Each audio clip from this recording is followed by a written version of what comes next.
क्या कर रहे थे लास्ट टाइम पे?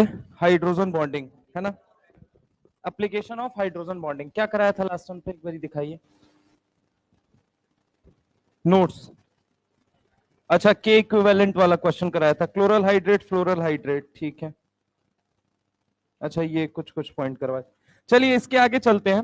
हाइड्रोजन बॉन्डिंग का जब हम एप्लीकेशन देखते हैं, यहां पे देखिएगा सारे लोग, हाइड्रोजन बॉन्डिंग का जब हम एप्लीकेशन देखते हैं तो बहुत ही ब्रॉडर एप्लीकेशन है।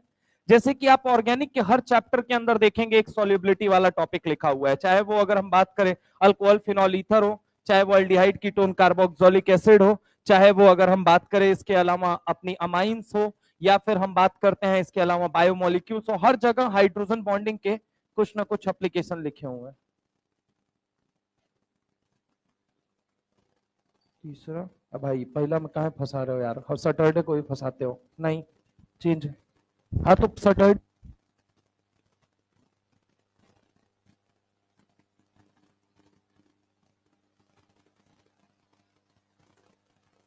चीज ये है कि भाई पीछे बैठ के कुछ लोग माँ बहन की गाली देते हैं। तुम्हारे घर में माँ बहन नहीं है क्या भाई? हैं? पीछे बैठ के कुछ बच्चे ऐसे हैं जो माँ बहन की गाली देते हैं, अभी कंप्लेन आई है। तो यार कॉमन सेंस तो कम से कम रखो इतना। नहीं, पीछे से ही आया है कि पीछे के कुछ बच्चे बैठे रहते हैं जो माँ बहन की गाली देते हैं। कोई भी देता है, तुम्हारे घर में माँ बहन है ना, तो उसका मतलब आप समझ सकते हैं। कहां पे कितना शब्दों की क्या गरिमा रखनी है वो चीज समझिए। एम्बियंस एक अलग होता है। गाली देना गलत नहीं है, गलत सही जगह पे गाली देना गलत है। आप सही जगह पे कहां बैठे हुए आप ये सोचिए पहले, और फिर आप कैसे शब्दों का प्रयोग कर रहे हैं। देंगे अपनी बहन के सामने गाली, देंगे अपनी माँ के सामने गाली। अगर नहीं दे सकते हैं तो सेम तरीके से पहले इज्जत करना सीखिए। क्लास में बैठ के कम से कम ये अपने आप को परिभाषित मत कीजिए कि बहुत अभद्र भाषा के आप कहा जाए सुपर डुपर हीरो है जिस चीज का आप प्रदर्शन कर रहे हैं। ठीक है, यहां पे अगर हम बात करें, सबसे पहली चीज इफेक्ट ऑफ एच बॉन्ड की जब हम बात करते हैं, बहुत ब्रॉडर एप्लीकेशन है। यहां से लेके एनसीईआरटी में आप कई बार देखेंगे जो शब्द आपको बार बार दिखता हुआ नजर आएगा, वो नजर आएगा, दैट इज हाइड्रोजन बॉन्डिंग। मैं एक एक करके सारे शब्दों की शुरुआत करने जा रहा हूं। सबसे पहली चीज, हाइड्रोजन बॉन्डिंग करता कौन है? तो ये पॉइंट लिखेंगे, तीन या तीन से ज्यादा इलेक्ट्रोनेगेटिव एटम, तीन या तीन से ज्यादा, तीन या तीन से ज्यादा, तीन या तीन से ज्यादा इलेक्ट्रोनेगेटिव एटम से, तीन या तीन से ज्यादा इलेक्ट्रोनेगेटिव एटम से, तीन या तीन से ज्यादा इलेक्ट्रोनेगेटिव एटम से जुड़ा, तीन या तीन से ज्यादा इलेक्ट्रोनेगेटिव एटम से जुड़ा हर वो एच, हर वो एच, तीन या तीन से ज्यादा इलेक्ट्रोनेगेटिव एटम से जुड़ा हर वो एच केमिस्ट्री की दुनिया में, केमिस्ट्री की दुनिया में एक्टिव एच कहा जाता है। तीन या तीन से ज्यादा, तीन या तीन से ज्यादा इलेक्ट्रोनेगेटिव एटम से, तीन या तीन से ज्यादा इलेक्ट्रोनेगेटिव एटम से जुड़ा हर वो एच केमिस्ट्री की दुनिया में एक्टिव एच कहा जाता है। एक्टिव एच कहा जाता है, एक्टिव एच कहा जाता है। एक्टिव एच के, दूसरा पॉइंट, एक्टिव एच के पहला पॉइंट ये था, तीन या तीन से ज्यादा इलेक्ट्रोनेगेटिव एटम से जुड़ा हर वो एच एक्टिव एच कहा जाता है। दूसरा पॉइंट है, एक्टिव एच, एक्टिव एच के टोटल तीन काम होते हैं केमिस्ट्री में। एक्टिव एच के टोटल तीन काम होते हैं केमिस्ट्री में। एक्टिव एच के टोटल तीन काम होते हैं केमिस्ट्री में। एक्टिव एच के टोटल तीन काम होते हैं केमिस्ट्री में। पहला, पहला हाइड्रोजन बॉन्डिंग करना, पहला हाइड्रोजन बॉन्डिंग करना, पहला हाइड्रोजन बॉन्डिंग करना, पहला हाइड्रोजन बॉन्डिंग करना। दूसरा, दूसरा पोलर प्रोटिक सॉल्वेंट की तरह काम करना, दूसरा पोलर प्रोटिक सॉल्वेंट की तरह काम करना। पहला हाइड्रोजन बॉन्डिंग करना, दूसरा पोलर प्रोटिक सॉल्वेंट की तरह काम करना, और तीसरा एसिड बेस रिएक्शन करना। और तीसरा क्या होता है? एसिड बेस रिएक्शन करना। पहला होता है हाइड्रोजन बॉन्डिंग करना, दूसरा होता है पहला होता है हाइड्रोजन बॉन्डिंग करना, दूसरा होता है पोलर प्रोटेक्ट सॉल्वेंट की तरह काम करना, पोलर प्रोटेक्ट सॉल्वेंट की तरह काम करना, और सॉल्वेंट पोलर प्रोटेक्ट सॉल्वेंट की तरह काम करना। पहला काम क्या होता है, इधर मैं लिख दे रहा हूं, चलो। पहला अगर हम बात करें तो पहला काम क्या होता है, एच बॉन्डिंग। एक्टिव एच के टोटल कितने काम है, 3 काम है। पहला कौन सा काम है, तो पहला है एच बॉन्डिंग। पहला क्या करना, बोलो जल्दी, एच बॉन्डिंग। दूसरा काम क्या होता है, बोलिए जल्दी, पोलर प्रोटेक्ट सॉल्वेंट की तरह काम करना। यहां से लेके ऑर्गेनिक तक ये लाइन बड़ी आपकी मदद करेगी, पोलर प्रोटेक्ट सॉल्वेंट की तरह काम करना। और तीसरा क्या होता है, तो तीसरा होता है एसिड बेस रिएक्शन करना। क्या करना, बोलो जल्दी, एसिड बेस रिएक्शन करना। तो एक्टिव एच या प्रोटिक एच इसे ही कहते हैं। एक्टिव एच कहिए आप इसे, या फिर आप इसे क्या बोलिए, प्रोटिक एच कहिए। तो एक्टिव एच या प्रोटिक एच के कितने काम होते हैं, टोटल 3। पहला क्या होता है, एच बॉन्डिंग, दूसरा क्या होता है, पोलर प्रोटेक्ट सॉल्वेंट, और तीसरा क्या होता है, एसिड बेस रिएक्शन। बात आती है एक्टिव एच या प्रोटिक एच कहते किसे हैं, 3 या 3 से ज्यादा इलेक्ट्रोनेगेटिव एलिमेंट। क्या बोला मैंने, 3 या 3 से ज्यादा इलेक्ट्रोनेगेटिव एलिमेंट से जुड़ा हर वो एच केमिस्ट्री की दुनिया में क्या करेगा, एच बॉन्डिंग करेगा। ठीक है, फोन कहा जाता है कि फोन से जुड़ा हुआ एच एक्टिव एच करता है। क्यों क्यों एच बॉन्डिंग करता है, क्योंकि एक चीज समझिए, कॉन्सेप्ट ये नहीं है कि फोन से जुड़ा हुआ एच एक्टिव बॉन्डिंग करेगा अगर एच बॉन्डिंग करेगा, नहीं। कंसेप्ट ये होता है, जनरली एक ट्रेंड चलता है कि फोन से जुड़ा हुआ एच बॉन्डिंग करेगा। क्यों भाई, और किसी से जुड़ा हुआ नहीं करेगा, कार्बन कार्बन ट्रिपल बॉन्ड वाला कर लेता है, अब उसके लिए क्या बोलोगे। तो कंसेप्ट पहले पहचानो कि एच बॉन्डिंग जो है वो इलेक्ट्रोनेगेटिविटी की वजह से नहीं हो रही है। एच बॉन्डिंग हमेशा वो करता है जिसके पास क्या हो, एक्टिव एच। और एक्टिव एच किसे कहते हैं, 3 या 3 से ज्यादा इलेक्ट्रोनेगेटिव एलिमेंट से जुड़ा हर वो एच केमिस्ट्री की दुनिया में एक्टिव एच कहा जाता है। और एक्टिव एच एक्चुअल में क्या करता है, आपका हाइड्रोजन बॉन्डिंग करता है। ठीक है, वरना तो अगर मैं आपसे बोलूं फोन से जुड़ा हुआ, अभी मैं एक सवाल थोड़ा सा डेविएट होकर पूछ दूं, मैं बोलूं कार्बन कार्बन ट्रिपल से जुड़ा हुआ बॉन्ड जो है, जो हाइड्रोजन जुड़ा हुआ है, क्या करता है या नहीं करता है, HCN से जुड़ा हुआ करता है या नहीं करता है, करता है ना। कंसेप्ट क्या है, अब वहां पे क्या बोलोगे, वहां तो कार्बन से जुड़ा हुआ है, तब तो वहां पे फिर तय हो जाओगे तुरंत। तो याद रखना, एक्टिव एच जहां प्रेजेंट होगा वहां हाइड्रोजन बॉन्डिंग होती है। और एक्टिव एच की पहचान क्या होती है, 3 या 3 से ज्यादा इलेक्ट्रोनेगेटिव एलिमेंट से जुड़ा हर वो एच केमिस्ट्री की दुनिया में क्या कहा जाता है, एक्टिव एच कहा जाता है। ठीक है, एक होता है एसिडिक एच, एक होता है एक्टिव एच, और एक होता है एसिडिक एच। तो दूसरी लाइन लिखिए, एक और बात लिखिए, संसार के सभी एक्टिव एच, संसार के सभी एक्टिव एच, संसार के सभी एक्टिव एच, संसार के सभी एक्टिव एच एसिडिक एच होते हैं। संसार के सभी एच, संसार के सभी एक्टिव एच एसिडिक एच होते हैं।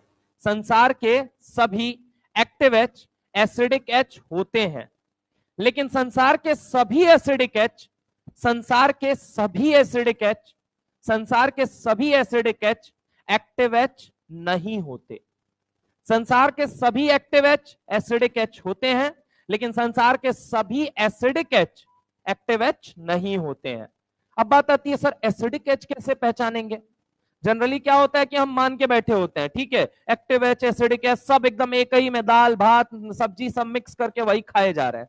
भैया ये नहीं होता है। देखिए, 2 तरह का एच है। एक एच कौन सा है आपका, एक्टिव एच। ठीक है, एक होता है एक्टिव एच। एक्टिव एच किसे कहते हो, हर वो एलिमेंट जिसकी इलेक्ट्रोनेगेटिविटी 3 है या 3 से ज्यादा है, उससे जुड़ा एच क्या बोला जाएगा, बताओ जल्दी, एक्टिव एच।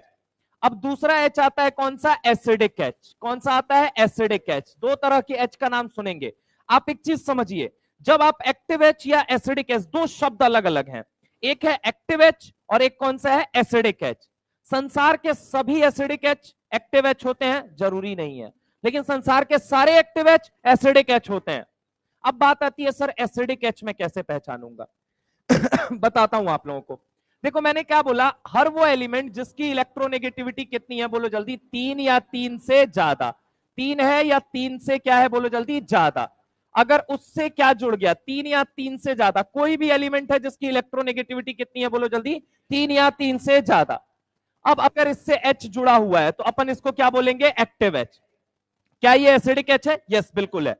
लेकिन अगर मैं आपसे बोलूं कि ये वाला जो H है CH2, ये H रहा, ये रहा C डबल बॉन्ड O, और ये क्या रहा बोलो जल्दी, CH2, और ये रहा H। ये वाला H जो होता है, एक बात बताओ किससे जुड़ा हुआ है, कार्बन। कार्बन की इलेक्ट्रोनेगेटिविटी कितनी है, 2.5। क्या एक्टिव H बोलोगे या नहीं बोलोगे? नहीं बोलोगे। लेकिन क्या एसिडिक H से बोलते हो या नहीं बोलते हो? नहीं बोलते तो तुम टॉटोमेरिज्म नहीं पढ़ पाते। तुमने टॉटोमेरिज्म पढ़ा है जीओसी के अंदर, पढ़ा है कि नहीं पढ़ा है? अभी नहीं पहुंचे हो। अब सिंपल सी बात है, तुम टॉटोमेरिज्म पढ़ोगे तो टॉटोमेरिज्म में कहा जाएगा this is your acidic H। अब लेकिन एसिडिक H तो है, लेकिन एक्टिव H है या नहीं है, ये मुझे बताओ। नहीं है।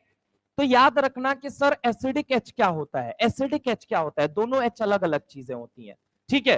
अगर मैं आपको बता दूं, ये छोटी सी बात होती है, बहुत सारा मिसकंसेप्शन फैला होता है कि एसिडिक H एक्टिव H सब कुछ एक ही है। नहीं भाई, दोनों अलग अलग चीजें हैं। इसको आप एसिडिक H बोल सकते हो लेकिन एक्टिव H नहीं बोल सकते हो। लेकिन अगर हम बात करें 3 या 3 से ज्यादा इलेक्ट्रोनेगेटिव एलिमेंट से जुड़ा हर वो H केमिस्ट्री की दुनिया में एक्टिव H है, और एक्टिव H को एसिडिक H बोला जा सकता है। लेकिन हर एसिडिक H को एक्टिव H बोला जाए ये जरूरी नहीं है। सर हमें कैसे पहचान में आएगा कि ये बताइए कि कौन सा एसिडिक H है और कौन सा एक्टिव H है? मेरे भाई याद रखना, मेरी एक लाइन बस याद रखना, H प्लस निकलने के बाद, H प्लस निकलने के बाद, मान लो यहां से H प्लस निकालूं तो सामने वाले के सर पे कैसा चार्ज आएगा? पॉजिटिव चार्ज आएगा रे गधा। H प्लस बन के जब निकल रहा है तो सामने क्या आएगा? अगर ये इलेक्ट्रॉन छोड़ के जा रहा है, अगर ये H प्लस बन के निकल रहा है तो सामने वाले पे चार्ज क्या आएगा? नेगेटिव। H प्लस निकलने के बाद negative charge C double O bond के साथ रेजोनेंस करता हुआ नजर आ जाए, या नेगेटिव चार्ज रेजोनेंस करता हुआ नजर आ जाए, तो संसार का हर वो H एसिडिक H होता है। टॉटोमेरिज्म कौन दिखाएगा कौन नहीं दिखाएगा, एक लाइन में खत्म हो जाएगा। क्या कि भैया H प्लस निकलने के बाद नेगेटिव चार्ज अगर C डबल O बॉन्ड के साथ रेजोनेंस करता हुआ नजर आ जाए, या फिर ऐसे एसिडिक H को और अप्रोप्रिएट बोलिए कि H प्लस निकलने के बाद नेगेटिव चार्ज अगर रेजोनेंस करता हुआ नजर आ गया, तो संसार का हर वो H क्या कहा जाएगा? Acidic H। और वो कोई भी कर सकता है, वो 2.5 वाला भी कर सकता है, वो 3 से कम वाला भी कर सकता है। कर सकता है या नहीं कर सकता है? यानी कि एक्टिव H और एसिडिक H में एक बहुत बड़ा अंतर है। मानते हो या नहीं मानते हो? एक्टिव H आज के बाद किसे बोलोगे? 3 या 3 से, सारे लोग बोलेंगे फटाफट, 3 या 3 से ज्यादा इलेक्ट्रोनेगेटिव एटम से जुड़ा हर वो H एक्टिव H। लेकिन क्या सारे एसिडिक H जो होते हैं वो एक्टिव H होते हैं? नहीं होते हैं। क्योंकि एसिडिक H किसको बोलोगे? H प्लस निकलने के बाद, क्या बोला मैंने? H प्लस निकलने के बाद नेगेटिव चार्ज, क्या बोला? अगर रेजोनेंस में पार्टिसिपेट करता हुआ नजर आ जाए, तो संसार का हर वो H कैसा H होगा? Acidic H। कैसा होगा? एसिडिक। कॉपी में लाइन लिखिए, H प्लस निकलने के बाद, H प्लस निकलने के बाद, H प्लस निकलने के बाद, H प्लस निकलने के बाद negative charge, negative charge, obvious है H प्लस निकलेगा तो नेगेटिव चार्ज आएगा। H प्लस निकलने के बाद नेगेटिव चार्ज रेजोनेंस में पार्टिसिपेट करता हुआ, रेजोनेंस में पार्टिसिपेट करता हुआ, रेजोनेंस में पार्टिसिपेट करता हुआ, रेजोनेंस में पार्टिसिपेट करता हुआ नजर आ जाए, नजर आ जाए, नजर आ जाए, तो उसे हम एसिडिक H कहते हैं। तो उसे हम एसिडिक H कहते हैं। ठीक है। और वहीं अगर वो C डबल O बॉन्ड के साथ रेजोनेंस करता हुआ नजर आ जाए तो हम कह देते हैं ये टॉटोमेरिज्म शो करेगा। और जो नहीं रेजोनेंस करता हुआ नजर आए उसे हम कहते हैं वो टॉटोमेरिज्म नहीं शो करेगा। सिंपल सी बात है। अगर मैं आपसे बात करूं क्या ये नेगेटिव चार्ज रेजोनेंस करता हुआ नजर आ रहा है या नहीं आ रहा है? टॉटोमेरिज्म शो करेगा। दूसरा एग्जाम्पल बताता हूं आपको। मान लीजिए ये मुझे दे दिया गया, स्पीसीज दे दी गई, C डबल O बॉन्ड दे दिया गया, यहाँ पे दे दिया गया मुझे CH2, ये है H। सुनना जरा गौर से, अल्फा H वाला कंसेप्ट नहीं होता है, सिर्फ अल्फा H। बताओ ये टॉटोमेरिज्म शो करेगा या नहीं करेगा? तो जवाब है यस सर करेगा। कैसे करेगा? H प्लस को निकालोगे, नेगेटिव चार्ज आया, नेगेटिव चार्ज पलटी मारेगा, ये बॉन्ड ऊपर टूटेगा, नेगेटिव यहां आया, फिर अगेन ये पलटी मारेगा और ये कहां पहुंच गया, ऊपर। क्या टॉटोमेरिज्म दिखाएगा या नहीं दिखाएगा? दिखाएगा, बिल्कुल दिखाएगा। इसके अलावा एक और एग्जांपल होता है। एक और एग्जांपल ये है कि एक बात मुझे बताओ, एक और मैंने एग्जांपल ले लिया, यही एग्जांपल मैंने ऐसे ले लिया। मैंने कहा ये बताओ मुझे कि क्या ये आपका टॉटोमेरिज्म शो करेगा या नहीं करेगा। सिंपल सी बात है, आपको क्या करना है, कुछ नहीं करना है भाई। H प्लस को हटा, नेगेटिव बना, नेगेटिव चार्ज पलटी मारेगा, डबल बॉन्ड ऊपर टूटा, फिर ये पलटी मारा और ये कहां पहुंच गया, ऊपर। अगर H प्लस निकलने के बाद नेगेटिव चार्ज रेजोनेंस करते करते COO बॉन्ड तक पहुंच जाए तो संसार का हर कंपाउंड टॉटोमेरिज्म शो करेगा। समझ रहे हो मेरी बात को? तो ये तो रहा एसिडिक H और एक्टिव H। अब एक्टिव H के कितने काम होते हैं बोलो जल्दी? H बॉन्डिंग, ना करने को मिले तो पोलर प्रोटेक्ट सॉल्वेंट, वो भी ना करने को मिले तो एसिड बेस रिएक्शन। समझ रहे हो मेरी बात को? तीन ही काम है टोटल, तीन ही काम है। मतलब H बॉन्डिंग जहां होगी वहां पे एक्टिव H का मौजूद होना 100% कंफर्म है। आइए इस बात को थोड़ा और गहराई से समझते हैं। सबसे पहली चीज इफेक्ट ऑफ H बॉन्ड की हम बात करते हैं। एनसीईआरटी माता रानी का ये कहना है यहां से लेके ऑर्गेनिक तक के सफर में कि भैया अल्कोहल को पानी में डालोगे तो वो सॉल्युबल होगा। आपने अल्कोहल को पानी में घुलते हुए देखा होगा, कई दफा देखा होगा, और नहीं देखा है तो आप इमेजिन कर सकते हैं कि अगर दारू की बोतल उठाएंगे और पानी में मिलाएंगे तो वो मिक्स कर जाएगा बड़ी आसानी से। अब वजह क्या होती है कि एक बात तो ऑक्सीजन यहाँ पे जुड़ा हुआ है या नहीं जुड़ा हुआ है? इलेक्ट्रोनेगेटिविटी कितनी है बोलो जल्दी? कितनी होती है ऑक्सीजन की? बस दारू है पता है, ऑक्सीजन की इलेक्ट्रोनेगेटिविटी नहीं पता है। कितना होता है? 3.5। 3 या 3 से ज्यादा इलेक्ट्रोनेगेटिव एटम से जुड़ा हुआ हर वो एच केमिस्ट्री की दुनिया में क्या बोला जाएगा?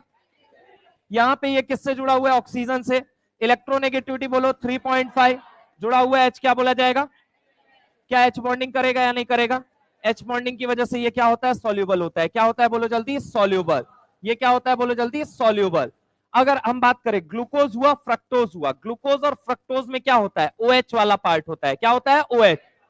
अब OH इनके अंदर कौन सा वाला पार्ट है बोलो जल्दी? OH। अगर हम इनके अंदर बात करें तो कौन सा पार्ट है? OH। ऑक्सीजन की इलेक्ट्रोनेगेटिविटी बोल तो जरा। 3.5 से जुड़ा हर वो एच केमिस्ट्री की दुनिया में क्या अगर पानी में डालेगा, पानी के पास भी एक्टिव एच है या नहीं है? मस्त तरीके से हाइड्रोजन बॉन्डिंग होगी या नहीं होगी? सॉल्युबल होंगे या नहीं होंगे? वहीं एनसीईआरटी हाइड्रोकार्बन में आके लिख देती है alkanes are insoluble in water. क्यों भाई? क्योंकि अल्केन्स क्या होते हैं बेसिकली, अगर मैं बात करूं हाइड्रोकार्बन्स हैं कि नहीं है ये मुझे बताओ। अब हाइड्रोकार्बन्स में अगर हम बात करें, मान लो सबसे छोटा अल्केन ले लेते हैं हम CH4 को। किसको ले लेते हैं? CH4। कार्बन की इलेक्ट्रोनेगेटिविटी बोल कितनी होती है? 2.5। क्या ये नॉर्मल एच या एक्टिव एच? क्या नॉर्मल एच हाइड्रोजन बॉन्डिंग करता है? नहीं करता है। अच्छा तो ये बता, क्या इसको पानी में डालेगा तो हाइड्रोजन बॉन्डिंग होगी या नहीं होगी? नहीं होगी तो नहीं सॉल्युबल होगा। अब आजा कीटोन के केस में। कीटोन क्या होता है? C डबल बॉन्ड O, आजू में देखा CH3, बाजू में देखा CH3। अरे सर हाइड्रोजन तो है इसके पास, लेकिन क्या नॉर्मल हाइड्रोजन है या एक्टिव हाइड्रोजन है? क्यों? क्योंकि इलेक्ट्रोनेगेटिविटी कितनी है? 2.5 से जुड़ा हुआ एच कभी भी एक्टिव एच कहा जाएगा या नॉर्मल एच? नॉर्मल एच है तो क्या वो हाइड्रोजन बॉन्डिंग कर सकता है? नहीं कर सकता, इसलिए पानी में डालोगे तो ये सॉल्युबल नहीं होगा। तो यानी कि इसको कहा जाता है ये इनसॉल्युबल होते हैं। एल्डिहाइड अल्केन कीटोन वाला कहां लिखा हुआ है? एल्डिहाइड कीटोन कार्बोक्सिलिक एसिड के अंदर। जब सॉल्युबिलिटी वाला पार्ट पढ़ते हो कहता है ketone are insoluble in water. क्यों भाई? अरे सिंपल सी बात है, नॉर्मल एच है तो वो कैसे सॉल्युबल होगा? समझ रहे हो मेरी बात को? आगे आते हैं उसमें अल्कोहल फिनॉल ईथर वाले चैप्टर में। जब ईथर के बारे में एक लाइन लिखी हुई है, क्या लाइन लिखी हुई है कि पहली चीज ईथर के बारे में कहा जाता है ईथर पानी में क्या होता है? सॉल्युबल होता है। सारे ईथर नहीं होते हैं, दो ईथर के बारे में लिखा गया है। पहला तो एक तो इनके बारे में लिखा गया है, एक तो क्या होता है? Di methyl ether. इसका नाम क्या है बोलो जल्दी? Di methyl. इसका नाम क्या है बोलो जल्दी? Die methyl ether. लिखती है माता रानी की डाई मिथाइल ईथर के अंदर ये कंप्लीटली सॉल्युबल होता है। किसके अंदर? पानी के अंदर। किसके अंदर सॉल्युबल होता है? पानी। अब पानी के अंदर कंप्लीटली सॉल्युबल होता है, लेकिन वहीं लिखती हैं इथाइल डाई इथाइल ईथर के अंदर। किसके अंदर बोलो जल्दी? Di ethyl.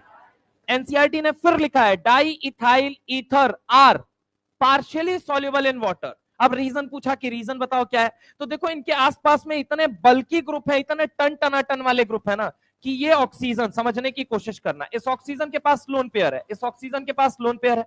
अब वाटर कितने बॉन्ड बनाता है? 4 हाइड्रोजन बॉन्ड, हाँ या ना? 2 अपने लोन पेयर के जरिए और 2 अपने किसके जरिए? Bond pair. इनके पास लोन पेयर है या नहीं है ये मुझे बताओ। तो अपने लोन पेयर को लेके ये पानी से जुड़ जाएंगे या नहीं जुड़ जाएंगे? ऑब्वियस है, पानी का क्या आएगा, पानी का H वाला पार्ट आ जाएगा या नहीं आ जाएगा, ये बताओ। अब इनके साथ ये जुड़ के H बॉन्डिंग कर लेंगे, इनके साथ जुड़ के H बॉन्डिंग कर लेंगे, हाँ या ना? लेकिन कहा जाता है ये पार्शियली सॉल्युबल होते हैं, पता है क्यों? क्योंकि ये जो साइज इनके जो आजू बाजू वाला ग्रुप है इतना बल्कि ग्रुप है कि ये इनको बार बार हिंडर कर देता है, रोक देता है, हिंडर कर देता है अपने बल्कि ग्रुप नेचर होने की वजह से। ये इतने बड़े ग्रुप हैं कि ये इसको बार बार रोक देता है कि एच बॉन्डिंग से प्रॉपर हाइड्रोजन के साथ प्रॉपर बॉन्डिंग करने से इसको बार बार रोक देता है। तो ड्यू टू बल्कि नेचर जो डाई इथाइल ईथर होता है वो पार्शियली सॉल्युबल होता है वाटर के अंदर, लेकिन कहा जाता है कि ये छोटे ग्रुप हैं तो ये उतना ज्यादा हिंड्रेंस नहीं क्रिएट करते, ये उतना ज्यादा हिंडर नहीं करते किसको, ऑक्सीजन के लोन पेयर को वाटर के H के साथ वाइंड होने से। इसीलिए कहा जाता है di methyl ether are completely soluble in water but di ethyl ether is partially soluble in water. तो यहां पे अगर हम बात करें ये क्या होता है, डाई इथाइल ईथर जो होता है ये कैसा होता है, पार्शियली सॉल्युबल। बाकी और ईथर सर और आगे जाओगे तो बल्किनेस और बढ़ती जाएगी, वो तो सॉल्युबल ही नहीं होंगे। समझ रहे हो मेरी बात को? अब इसी के तर्ज पे अगर मैं बात करूं, सबसे पहले अल्कोहल, ग्लूकोज, फ्रक्टोज, ये बायोमोलिक्यूल्स के अंदर ये वाली लाइन लिखी हुई है, आप जाके देखेंगे साइक्लिक फॉर्म में हो या लीनियर फॉर्म में हो, ये पानी के अंदर क्या होता है, सॉल्युबल होता है। अगर हम वहीं पे बात करें अल्कीन वाला हाइड्रोकार्बन के अंदर ये लाइन लिखी हुई है, कीटोन वाला एल्डिहाइड कीटोन कार्बोक्सिलिक एसिड के अंदर लाइन लिखी हुई है। वहीं अगर हम बात करें ईथर वाला तो अल्कोहल, फिनॉल, ईथर वाले चैप्टर के अंदर जाके देखना, एक छोटा सा सेगमेंट बनाया है और वहां पे एनसीईआरटी के बैक एक्सरसाइज में जाओगे तो सवाल एक पूछा जाता है कि die methyl ether is completely soluble in water. कहा जाता है कंप्लीटली सॉल्युबल है, क्यों? क्योंकि इसके आसपास जो ग्रुप है ना ये छोटे ग्रुप है। ये क्या है, छोटे ग्रुप, तो ये उतना ज्यादा स्टेरिक हिंड्रेंस नहीं लगाते हैं। छोटे वाले जो ग्रुप होते हैं ये उतना ज्यादा स्टेरिक हिंड्रेंस नहीं लगाते हैं। लेकिन ये ग्रुप कैसे ग्रुप माने जाते हैं, बल्कि ग्रुप। कैसे ग्रुप माने जाते हैं, बल्कि।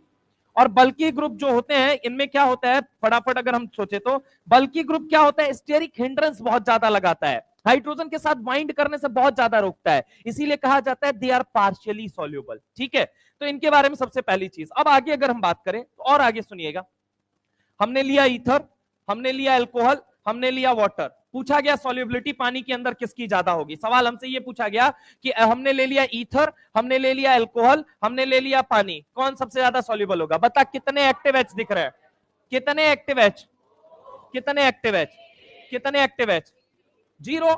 अरे हाँ ना बोलो भाई। तो एक बात था, लोन पेयर तो सबके पास, लोन पेयर ऑक्सीजन है तो सबके पास दो दो दो, उसकी वजह से तो कॉमन है सबके अंदर। ठीक है, यहां पे 2 लोन पेयर है, यहां 2 लोन पेयर है और यहां 2 लोन पेयर, उसको हटा दे, लोन पेयर को भूल जाते हैं अपन किसको याद रखते हैं, केवल एक्टिव एच को। एक्टिव एच कितने नजर आ रहे हैं, यहाँ पे कितने नजर, यहाँ पे कितने? तो एक बात बता, ज्यादा सॉल्युबिलिटी किसकी होगी पानी के, किसकी ज्यादा होगी, H2O। फिर उसके बाद किसकी होगी, फिर उसके बाद, बस सिंपल सी बात है।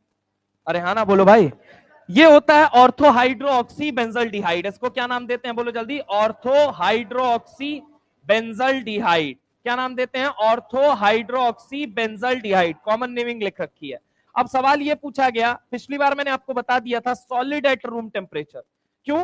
क्योंकि इसके अंदर कौन सी बॉन्डिंग होती है बताना जरा, इंटर या इंट्रा? इंटर होता है या इंट्रा होता है? इंट्रा का मतलब विद इन द मॉलिक्यूल। अरे इंटर का, यहां पे अगर हम बात करें इंटर का मतलब बिटवीन द मॉलिक्यूल या बिटवीन द मॉलिक्यूल? अब दोनों एक ही शब्द बोला है मैंने, बिटवीन द मॉलिक्यूल या विद इन द मॉलिक्यूल।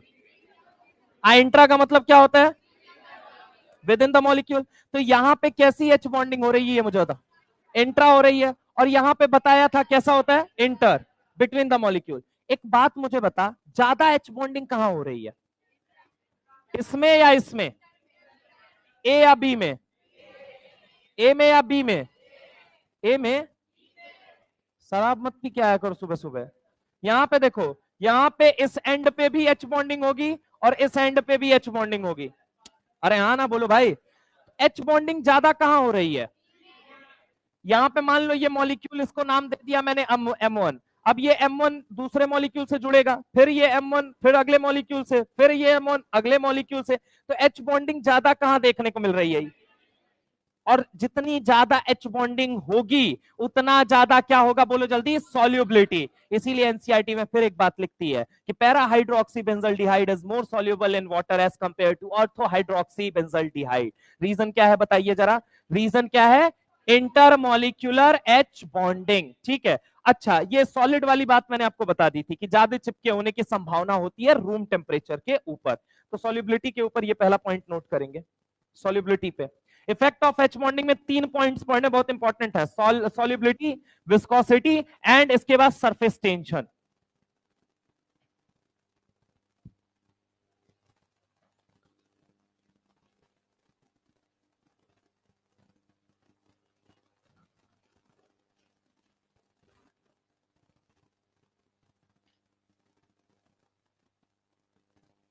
अच्छा एक बात, तो एल्डिहाइड कभी एच बॉन्डिंग शो कर सकता है? एल्डिहाइड कभी नहीं कर सकता, क्यों? क्योंकि उसके अंदर क्या नहीं है, एक्टिव एच नहीं है। कार्बोक्सिलिक एसिड शो कर सकता है या नहीं कर सकता है? सल्फोनिक एसिड कर सकता है या नहीं कर सकता है? कर सकता है, बिल्कुल कर सकता है, समझ रहे हो। एस्टर कभी कर सकता है या नहीं कर सकता है? इस कंसेप्ट से आप पता कर सकते हैं कौन एच बॉन्डिंग कर सकता है और कौन एच बॉन्डिंग नहीं कर सकता है। अमीन कर सकता है या नहीं कर सकता है? अमीन नहीं कर सकता है, अरे कर सकता है या नहीं कर सकता?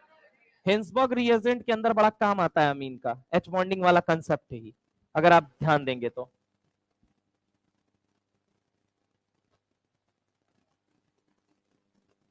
क्या सर? H प्लस निकलने के बाद नेगेटिव चार्ज अगर रेजोनेंस करता हुआ नजर आ जाए तो संसार का हर वो H एसिडिक H कहा जाता है। O माइनस हुआ, N माइनस के साथ कर ले, अमाइड ले लो। क्यों नहीं होगा, बिल्कुल होगा। नेगेटिव चार्ज की तो स्टेबिलिटी बढ़ रही है ना, नेगेटिव चार्ज की स्टेबिलिटी बढ़ी मतलब stability of anion is directly proportional to acidic strength. ठीक है, क्या? हाँ इसमें टोटोमर होके तो हाँ एसिडिक एच है ना भाई, एक्टिव एच थोड़ी है। ओ एच बन जाएगा, हाँ। तो कीटो इनॉल फॉर्म में 95% कीटो फॉर्म एग्जिस्ट करती है मेरे दोस्त, 5% माइनर केमिस्ट्री में 0 या 100 जैसा कभी कुछ नहीं होता।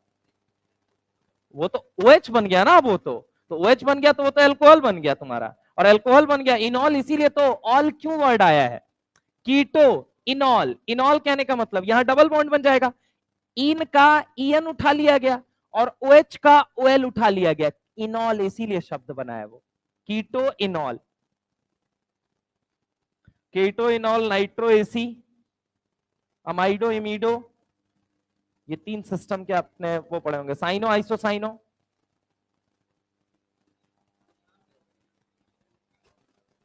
कैसे करेगा? किसके पास? ऑलरेडी कितना माइंड कर चुका है वो, 2 बंद माइंड कर चुका है। और दूसरी चीज ये कीटोइनॉल टॉटोमेरिज्म के अंडरगोज में जाएगा, समझ रहे हो, बार बार डायनेमिक इक्विलिब्रियम मेंटेन करेगा। और सी डबल बॉन्ड थर्मोडायनेमिकली बहुत ज्यादा स्टेबल बॉन्ड होता है केमिस्ट्री की दुनिया। सॉल्युबिलिटी जो होती है वो रेफरेंस पे डिपेंड करती है। जनरली अल्केन और एल्डिहाइड कीटोन का कम कहा जाता है, क्यों कम कहा जाता है, इसी रीजन की वजह से। ठीक है, इधर से ये दोनों क्या लगा रहे हैं, प्लस आई लगा रहे हैं, तो इसके पॉजिटिव चार्ज को बार बार डिक्रीज कर दे रहे हैं, वो लाख खींचने की कोशिश, पार्शियलाइजेशन उतना हो ही नहीं पा रहा है, समझ रहे हो, ये रीजन है।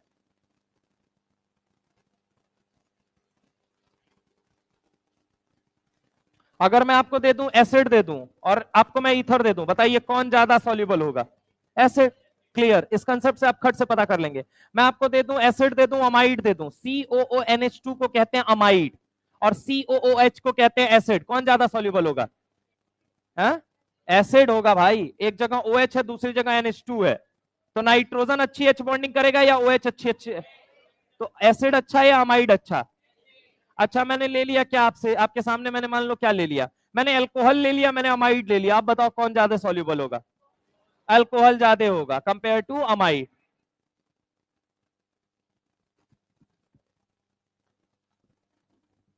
हो गया, चलिए। ये सब, इस सवाल को इग्नोर मत कीजिएगा, मैं पहले बता दे रहा हूं, एनसीईआरटी के कोने कोने से निकाल के लेके आऊं मैं एक एक सवाल। ये एनसीईआरटी में आप जाके उठा के देखेंगे, यहां से फिजिकल, ऑर्गेनिक, इनऑर्गेनिक में जितना बन सकता था वो सब मैंने इकट्ठा कर दिया है। इससे बाहर नहीं निकलेगा, लेकिन इसको ढंग से करना पड़ेगा पूरी तरीके से। Next slide.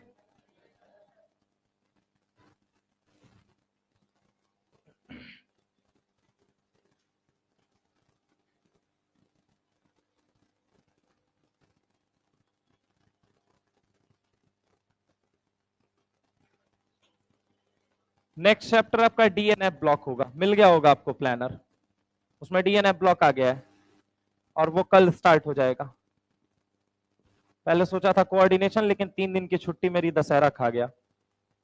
5 lecture plus 3 8 lecture मिलते तो हो भी जाता। अब ये है कि कोऑर्डिनेशन खोलने का सबसे बड़ा ड्रॉबैक ये होगा कि आधा दिवाली के पहले हो पाएगा, आधा दिवाली के बाद हो पाएगा। पता चला उसमें तुम पूरी तरीके से फंस जाओगे। तो बेहतर है वो चैप्टर उठाएं जो दिवाली के पहले खत्म हो जाए, डीएनएफ ब्लॉक।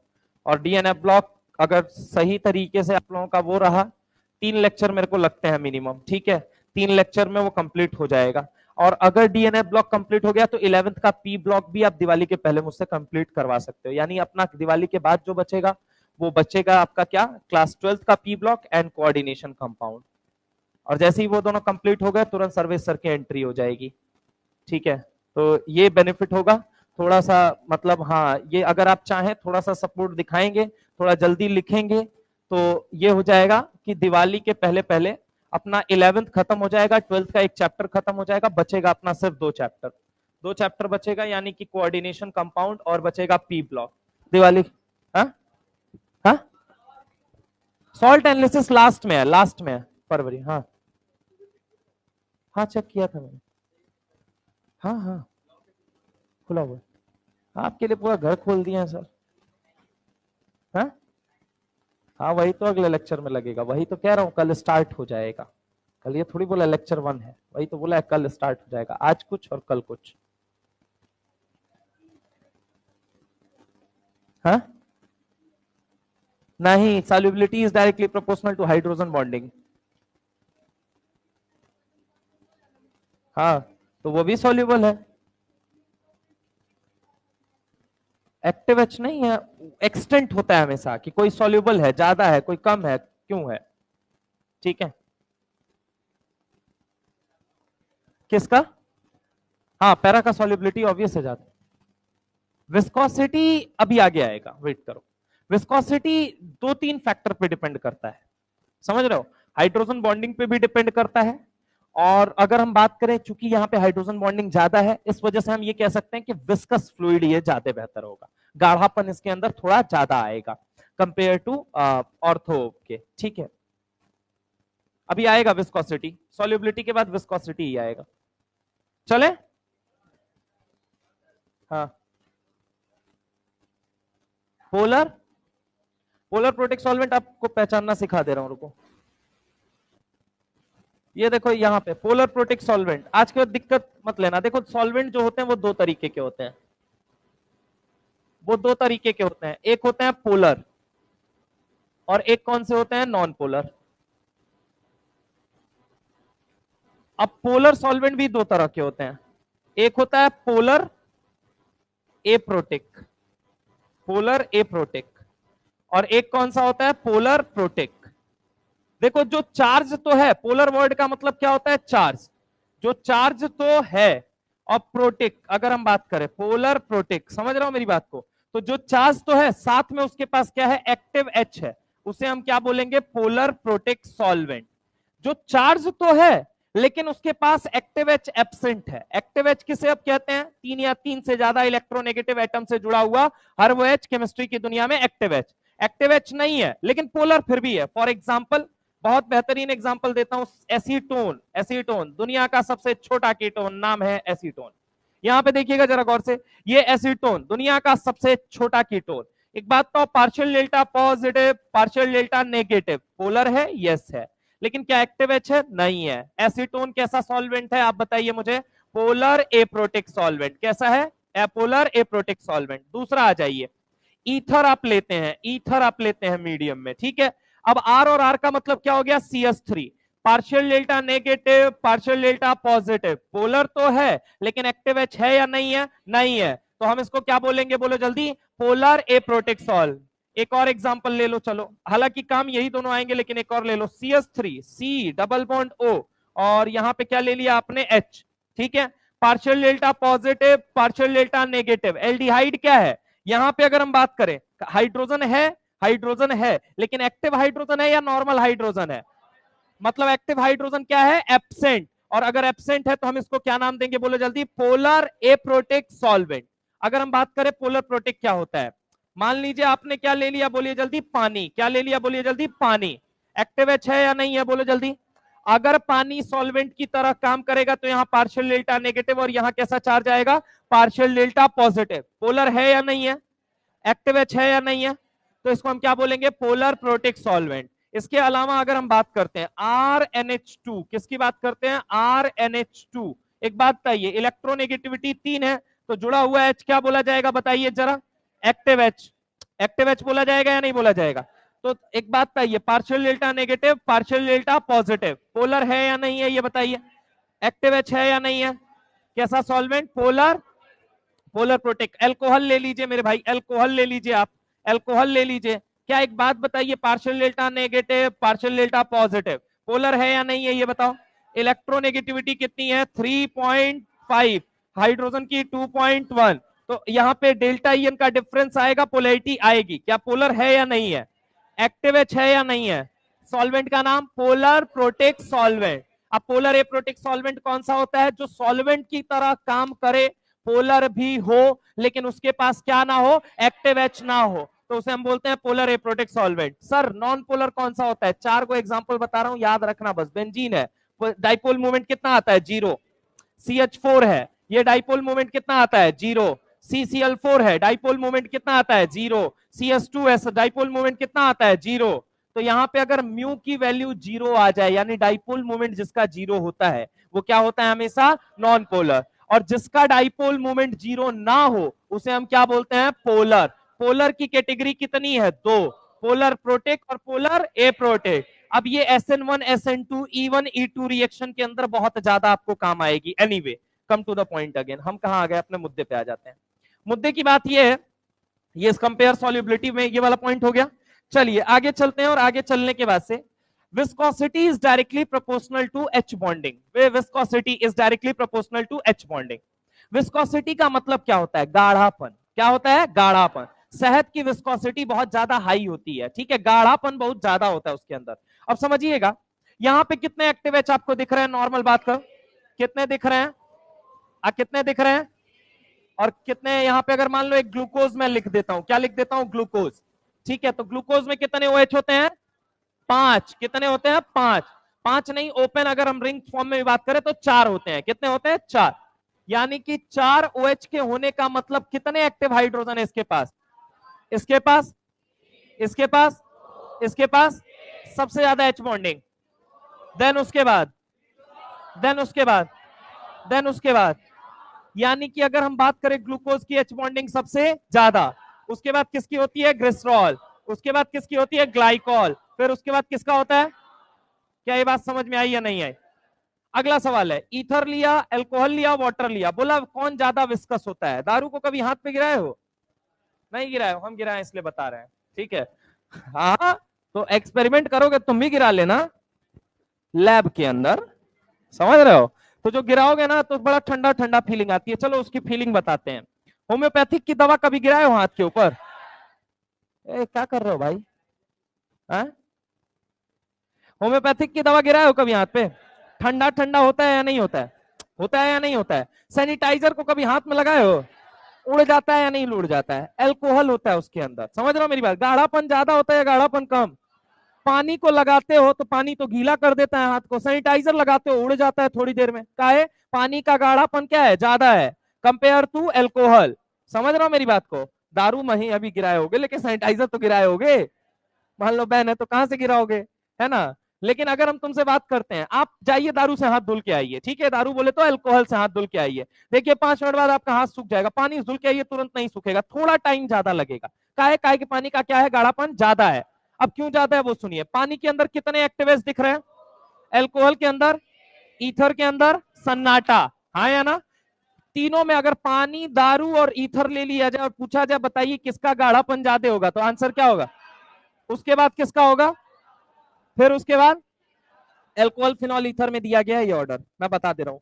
ये वाला ऑर्डर जो है, ये वाला मिक्स निकाला गया। मिक्स कहां निकाला गया, 3 चैप्टर, एल्कोहल में जाओ, फिर एल्डिहाइड कीटोन कार्बोक्सिलिक एसिड में जाओ, फिर बायोमोलिक्यूल्स में जाओ, और फिर एनसीईआरटी का एगो एक्सरसाइज का सवाल है, वो सॉल्व करो तब जाके ही मिलेगा तुमको, ठीक है। Anyway, come to the point again. ये वाला सवाल कहां से निकल के आता है, ये वाला सवाल ग्रुप नंबर 16 ब्लॉक से निकल के आया है। सुनिएगा जरा गौर से। H2SO4 के बारे में कहा जाता है, कितने एक्टिव H दिख रहे हैं बताइएगा जरा, और इस भाई साहब के पास कितने दिख रहे हैं, हाँ या ना। यानी कि ये अपने आगे वाले से बॉन्डिंग करेगा, और ये अपने आगे वाले से बॉन्डिंग करेगा या नहीं करेगा। ये किससे करेगा, अपने आगे वाले O से बॉन्डिंग करेगा, और ये अपने आगे O वाले से बॉन्डिंग करेगा। अच्छा इधर आ जाओ, तो इधर भी बॉन्डिंग ज्यादा होगी या नहीं होगी, ये अपने आगे वाले H से और ये अपने आगे वाले H से। तो कहा क्या जाता है, सुनिएगा कि H2SO4 have high boiling point and high viscosity. इसके पीछे का कारण क्या है, एक तो बॉइलिंग पॉइंट इनका ज्यादा होता है, और दूसरा क्या ज्यादा होता है, गाढ़ापन ज्यादा होता है। वजह बताइए, तो वजह तुम हो, समझ रहे हो मेरी बात को, वजह तुम हो। अब तुम कौन है, वो एच बॉन्डिंग। कौन है बोलो जल्दी, एच बॉन्डिंग। गाना सुनो ना, वजह तुम हो। तो गाना H2SO4 को देख के, लेकिन उस समय वजह तुम किसको याद करोगे, हाइड्रोजन बॉन्डिंग। एनसीईआरटी में एक लाइन लिखी गई है, उस लाइन के ऊपर मैं एक सवाल लेके आया हूं, सिंपल सी बात है। हाँ तो दादा हम क्या बोलनी है, तो हम भी तो वही बोले हैं भाई। एक्टिव एच, एक्टिव एच तो एच बॉन्डिंग कर रहा है ना, वो गाढ़ा एक्टिव एच होने की वजह से नहीं है, वो गाढ़ा हाइड्रोजन बॉन्डिंग होने की वजह से है। अब ये वही बात हो गई कि दादाजी भी तो किसी के पिताजी थे, तो एक बात बताइए, पोते का पापा दादाजी को ही बोल देते हैं, नहीं बोल सकते आप। वो पिताजी हैं, किसके पिताजी हैं, पोते के पापा हैं वो। समझ रहे हैं आप मेरी बात को, तो ये अंतर आ जाएगा थोड़ा सा। सवाल ये है, H2SO4 have high boiling point and due to H bonding and high molecular weight compare to. NCERT में एक्चुअल में ये लाइन नहीं है, एनसीईआरटी में एक लाइन क्या लिखी हुई है, H2SO4 have high boiling point and high viscosity compared to other acid। वो अदर एसिड कौन है, पहले तो ये आइडेंटिफाई करो। एनसीईआरटी ने ये नहीं लिखा है, ये तो मैं निकाल के लेके आया हूं, खोज के लेके आया हूं कि एग्जैक्टली सवाल क्या पूछेगा, जवाब क्या देना है वहां पे। उसने लाइन क्या लिखा, चुपके से लाइन लिखा और निकल गया वहां से। कहता है H2SO4 का बॉइलिंग पॉइंट ज्यादा होता है और विस्कोसिटी भी ज्यादा होती है कंपेयर टू अदर एसिड। अब अदर एसिड कौन है, वो ढोलक बजा के आप सोचते रहिए। अदर एसिड हो सकता है HF, अदर एसिड हो सकता है HNO3। तो वाटर को कहे बीच में घुसा दिए, अरे सवाल बनाना था घुसा लिए। समझ रहे हो, बॉइलिंग पॉइंट जो होता है वो ज्यादा होता है इनके कंपैरिजन में, विस्कोसिटी इनके कंपैरिजन में ज्यादा होती है। समझ रहे हो, और किसकी वजह से ज्यादा होती है, H बॉन्डिंग के कंपैरिजन में। इसीलिए कॉन्टेक्ट प्रोसेस जिसमें 96% प्योर H2SO4 बनता है। दुनिया में 4 ही प्रोसेस हैं, हेबस प्रोसेस है, ऑस्टवाल्ड प्रोसेस है, कॉन्टेक्ट प्रोसेस है, डिकॉन्स प्रोसेस है। आएगा अभी, जब आएगा तब बात करेंगे। अभी हम कांटेक्ट की बात करते हैं। कांटेक्ट में माता रानी लिखती है 96% प्योर H2SO4 बनता है। नीट में सवाल भी पूछा गया इसके ऊपर। और उसी के जस्ट नीचे आप जाएंगे, H2SO4 की जब फिजिकल प्रॉपर्टी पढ़ेंगे तो उसमें लिखा हुआ है H2SO4 have high boiling point and इसके अलावा दूसरी बात जो लिखी हुई है, high viscosity compare to other acid. Other acid कौन, तो अदर एसिड वो यहां फोकस करना चाहता था, HNO3। EB बाई 1 गेट 1 का ऑफर चल रहा है, ये तो मैं बता रहा हूं। जो सवाल वो पूछना चाहता है वो इसके रेफरेंस में पूछना चाहता है, क्योंकि दोनों ऑक्सीडाइजिंग एजेंट हैं, दोनों ऑलमोस्ट सेम काम करते हैं, तो इस वजह से बार बार वो रेफरेंस जिसको रखना चाहता है वो HNO3 को रखना चाहता है। अब H2SO4 का नो डाउट क्या होता है, हाई बीपी होता है। बीपी इनका हाई होता है भाई का, बीपी हाई होता है। और इसके अलावा अगर हम बात करें बीपी हाई होने के पीछे वजह क्या है, तो बीपी हाई होने के पीछे या हाईली विस्कस होने के पीछे रीजन क्या होता है, तो 2 रीजन होते हैं। कौन कौन सा, H बॉन्डिंग और हाई मॉलिक्यूलर वेट। अब यहां पे अगर मैं तुमसे बात करता हूं, पहली चीज इनसे बेहतर H बॉन्डिंग करता है वो, और दूसरी चीज इनसे बेहतर वो क्या करता है बोलो जल्दी, उसका मॉलिक्यूलर वेट है। इसी वजह से H2SO4 have high boiling point due to H bond and high molecular weight compare to, किसके कंपैरिजन में? HF H2O और HNO3, HF H2O और HNO3। अच्छा अच्छा, बाहर से बोल रहा था, मैं सोचा क्या टू टू बोल। HF H2O एंड HNO3 की तुलना में H2SO4 का बॉइलिंग पॉइंट और विस्कोसिटी क्या होती है? हाई होती है। सवाल पूछ दिया, H2SO4 have high boiling point due to hydrogen bonding. ये रीजन मैंने लिख दिया जानबूझ के, ठीक है, ताकि सवाल पढ़ते ही तुम एक सवाल तो वहीं क्लियर कर लो अपना।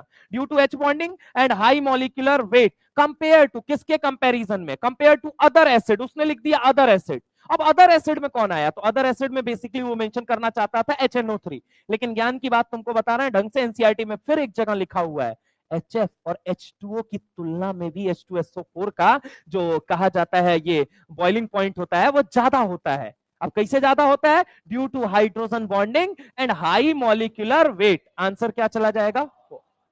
बात समझ में आई या नहीं है? चलिए नेक्स्ट अगर हम बात करते हैं, तो नेक्स्ट बात करने से पहले आप इसको एक काम करिए, नोट कर लीजिए। हाँ,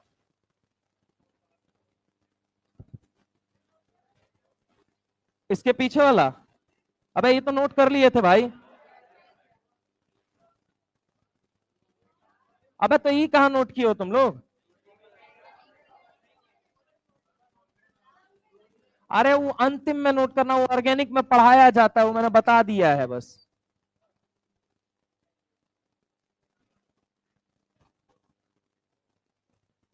अभी वेट करो, वजह समझ में आएगी। जिस बात का जवाब तुम जानना चाहते हो उस बात का जवाब मैं जरूर दूंगा, एनर्जी से दूंगा, प्रॉपर एक्सपेरिमेंट से दूंगा। अभी आने दो, boiling point, melting point of group 15 16 17 hydride, वहां पे एक्सप्लेन ही मुझे ये करना है। HF और H2O में H2O की बॉइलिंग पॉइंट कैसे ज्यादा हो गई?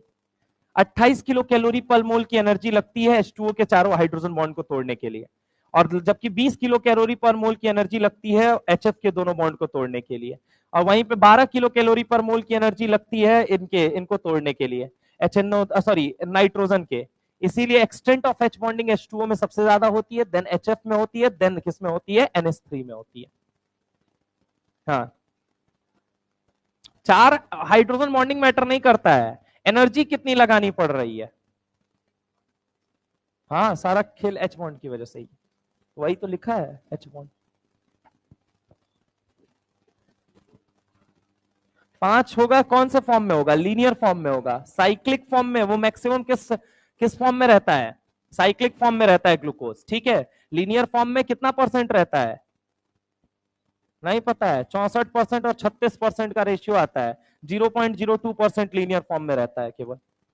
बायोमोलिक्यूल्स पढ़ना, उसमें लिखा हुआ है।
बताओ, मुंह से बता रहा हूं।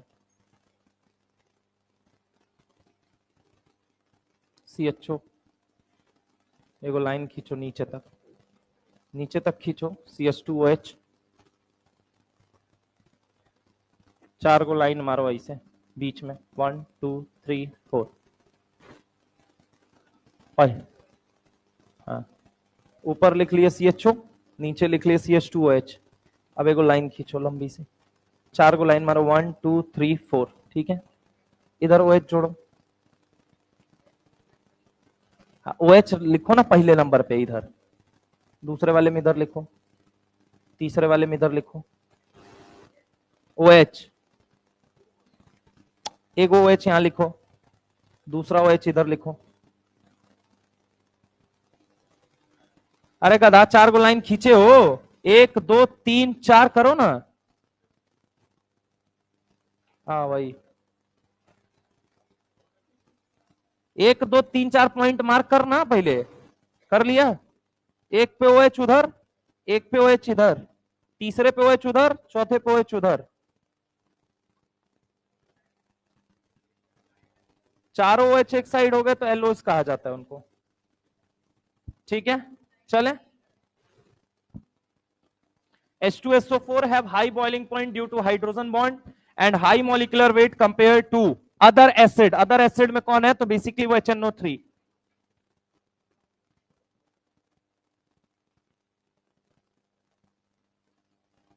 वोलाटाइल नेचर क्या होता है? वेपर बन के उड़ना। बॉइलिंग पॉइंट जब ज्यादा है तो वोलाटाइल नेचर तो कम ही हो जाएगा।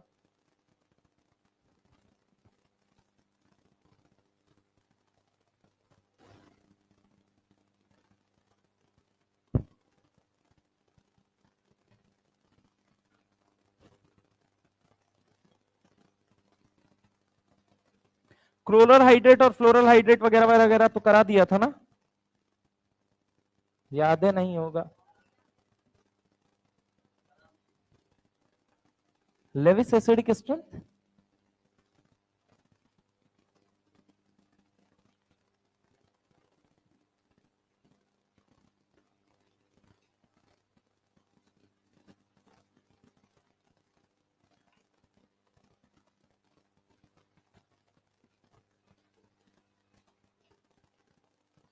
Hello hello,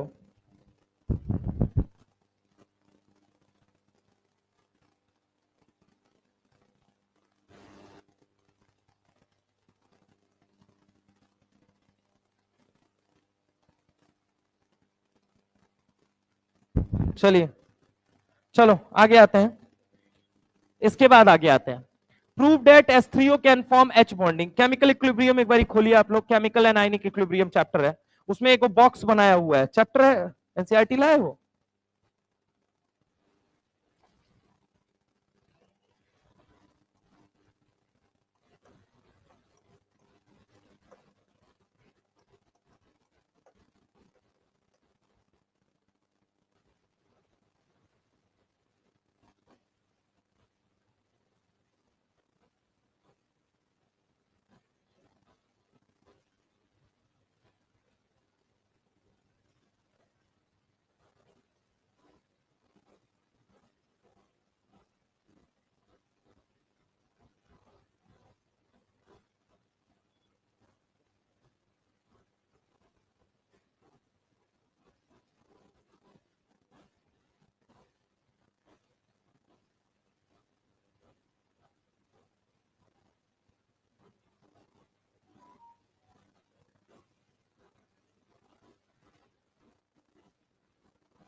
Hydrogen ion by itself is a bare proton with a very small size, 10 to the power minus 15 radius, an intense electric field. Bind itself with a water molecule at 1 or 2 available lone pair on giving H3O plus. The species have been detected in many compounds, H3O plus Cl minus in solid state. In aqueous solution, hydronium ion, यहां से line पढ़ना, ये अपने काम किया। यहां पे लिखा हुआ है in aqueous solution hydronium ion is further form, क्या फॉर्म करता है? H5O2 plus 7H7O3 plus and H4O9 plus, ये अपने काम किया। Similarly, the hydroxyl ion is hydrated to give overall species H3O2 minus, H5O3 minus, H7O4 minus। अब जरा गौर से सुनिए इस बात का मतलब क्या है। इन दोनों बातों को मैंने अलग अलग सवालों में तोड़ रखा है, इस बात को समझना बहुत जरूरी है। एनसीईआरटी पेज नंबर 207 पे। दरअसल H3O plus can form H bonding, सारा लॉजिक किसका है? H बॉन्डिंग का। आप देखिए यहां पे क्या लिखा हुआ है, ये O प्लस है, ये क्या है? H है, ये क्या है? H है, और ये क्या है? H है। अगर मान लीजिए इसने क्या बोला, H3O प्लस को आप पानी में डालेंगे तो पानी में जब आप डालते हैं तो यहाँ पे क्या देखने को मिलता है, पानी में आप जब डालते हैं इसको तो आपको देखने को यह मिलेगा कि पानी कितने लोगों से बाइंड हो सकता है, ये मुझे बताइए। तो पानी की अगर हम बात करें, ये रहा ऑक्सीजन, ये रहा हाइड्रोजन, अगर एक वाटर मॉलिक्यूल आप इसके अंदर डालते हैं तो क्या होगा, पार्शियल डेल्टा पॉजिटिव, और यहाँ पे कैसा चार्ज है, पार्शियल डेल्टा नेगेटिव। अरे है या नहीं है? तो जैसे ही इनके बीच क्या हो जाएगा बताइए जरा, एच बॉन्डिंग हो जाएगी। एच बॉन्डिंग हुई तो ये क्या बना लेंगे बताइए जरा, तुरंत बताइए, H2, और यहाँ पे कितने हैं, तीन, तीन और दो कितने हो गए, पांच, पांच, यानी H कितना हो गया बोलो जल्दी, पांच, O कितना हो गया बोलिए जल्दी, दो। H5O2 प्लस एग्जिस्ट और नॉट, आधे लोग कह देते हैं डू नॉट, तो आंसर मैं आपको बता दूं H5O2 प्लस, एनसीईआरटी में ही लिखा हुआ है इक्विलिब्रियम चैप्टर के अंदर। अगर हम आगे बात करते हैं, दूसरा देखिएगा, उसने बोला दो वाटर मॉलिक्यूल अगर डाल दें, तो दो वाटर मॉलिक्यूल डालने पे क्या हो जाएगा, OH2 डायरेक्ट लिख रहा हूं मैं, ठीक है। एक बात बताइए, क्या अगेन यहाँ पे H बॉन्डिंग देखने को मिलेगी या नहीं देखने को मिलेगी? अब बताइए ये स्पेसीज क्या बन जाएगी बताइए तो जरा। तो दो, दो चार, चार तीन सात, और सात, एक समझना, दो दो चार तीन सात, और सात, और ये क्या है बोलिए जल्दी, ऑक्सीजन। तो ये क्या हो जाएगा, H7O3 प्लस। समझ रहे हो मेरी बात को? अब एक और बात बताओ, अगर मैंने एक और पानी के मॉलिक्यूल को डाल दिया तो यहाँ पे क्या हो जाएगा बताओ जरा। यहाँ पे अगर हम बात करें तो ये क्या हो गया, एक और तीन वाटर के मॉलिक्यूल को डाल दिया, तो अब क्या हो जाएगा बोलो जल्दी, यहाँ पे दो, दो चार, दो छह, तीन नौ, तो यानी कि ये क्या बना लेगा, S9O4 प्लस। अरे हाँ ना बोलो भाई। तो hydronium ion, prove that hydronium ion can form H bonding. ये है तो इक्विलिब्रियम का, इक्विलिब्रियम वाला सोचता है बॉन्डिंग वाला बताएगा, बॉन्डिंग वाला सोचता है ऑर्गेनिक वाला बताएगा, ऑर्गेनिक वाला सोचता है फिजिकल वाला बता दिया होगा।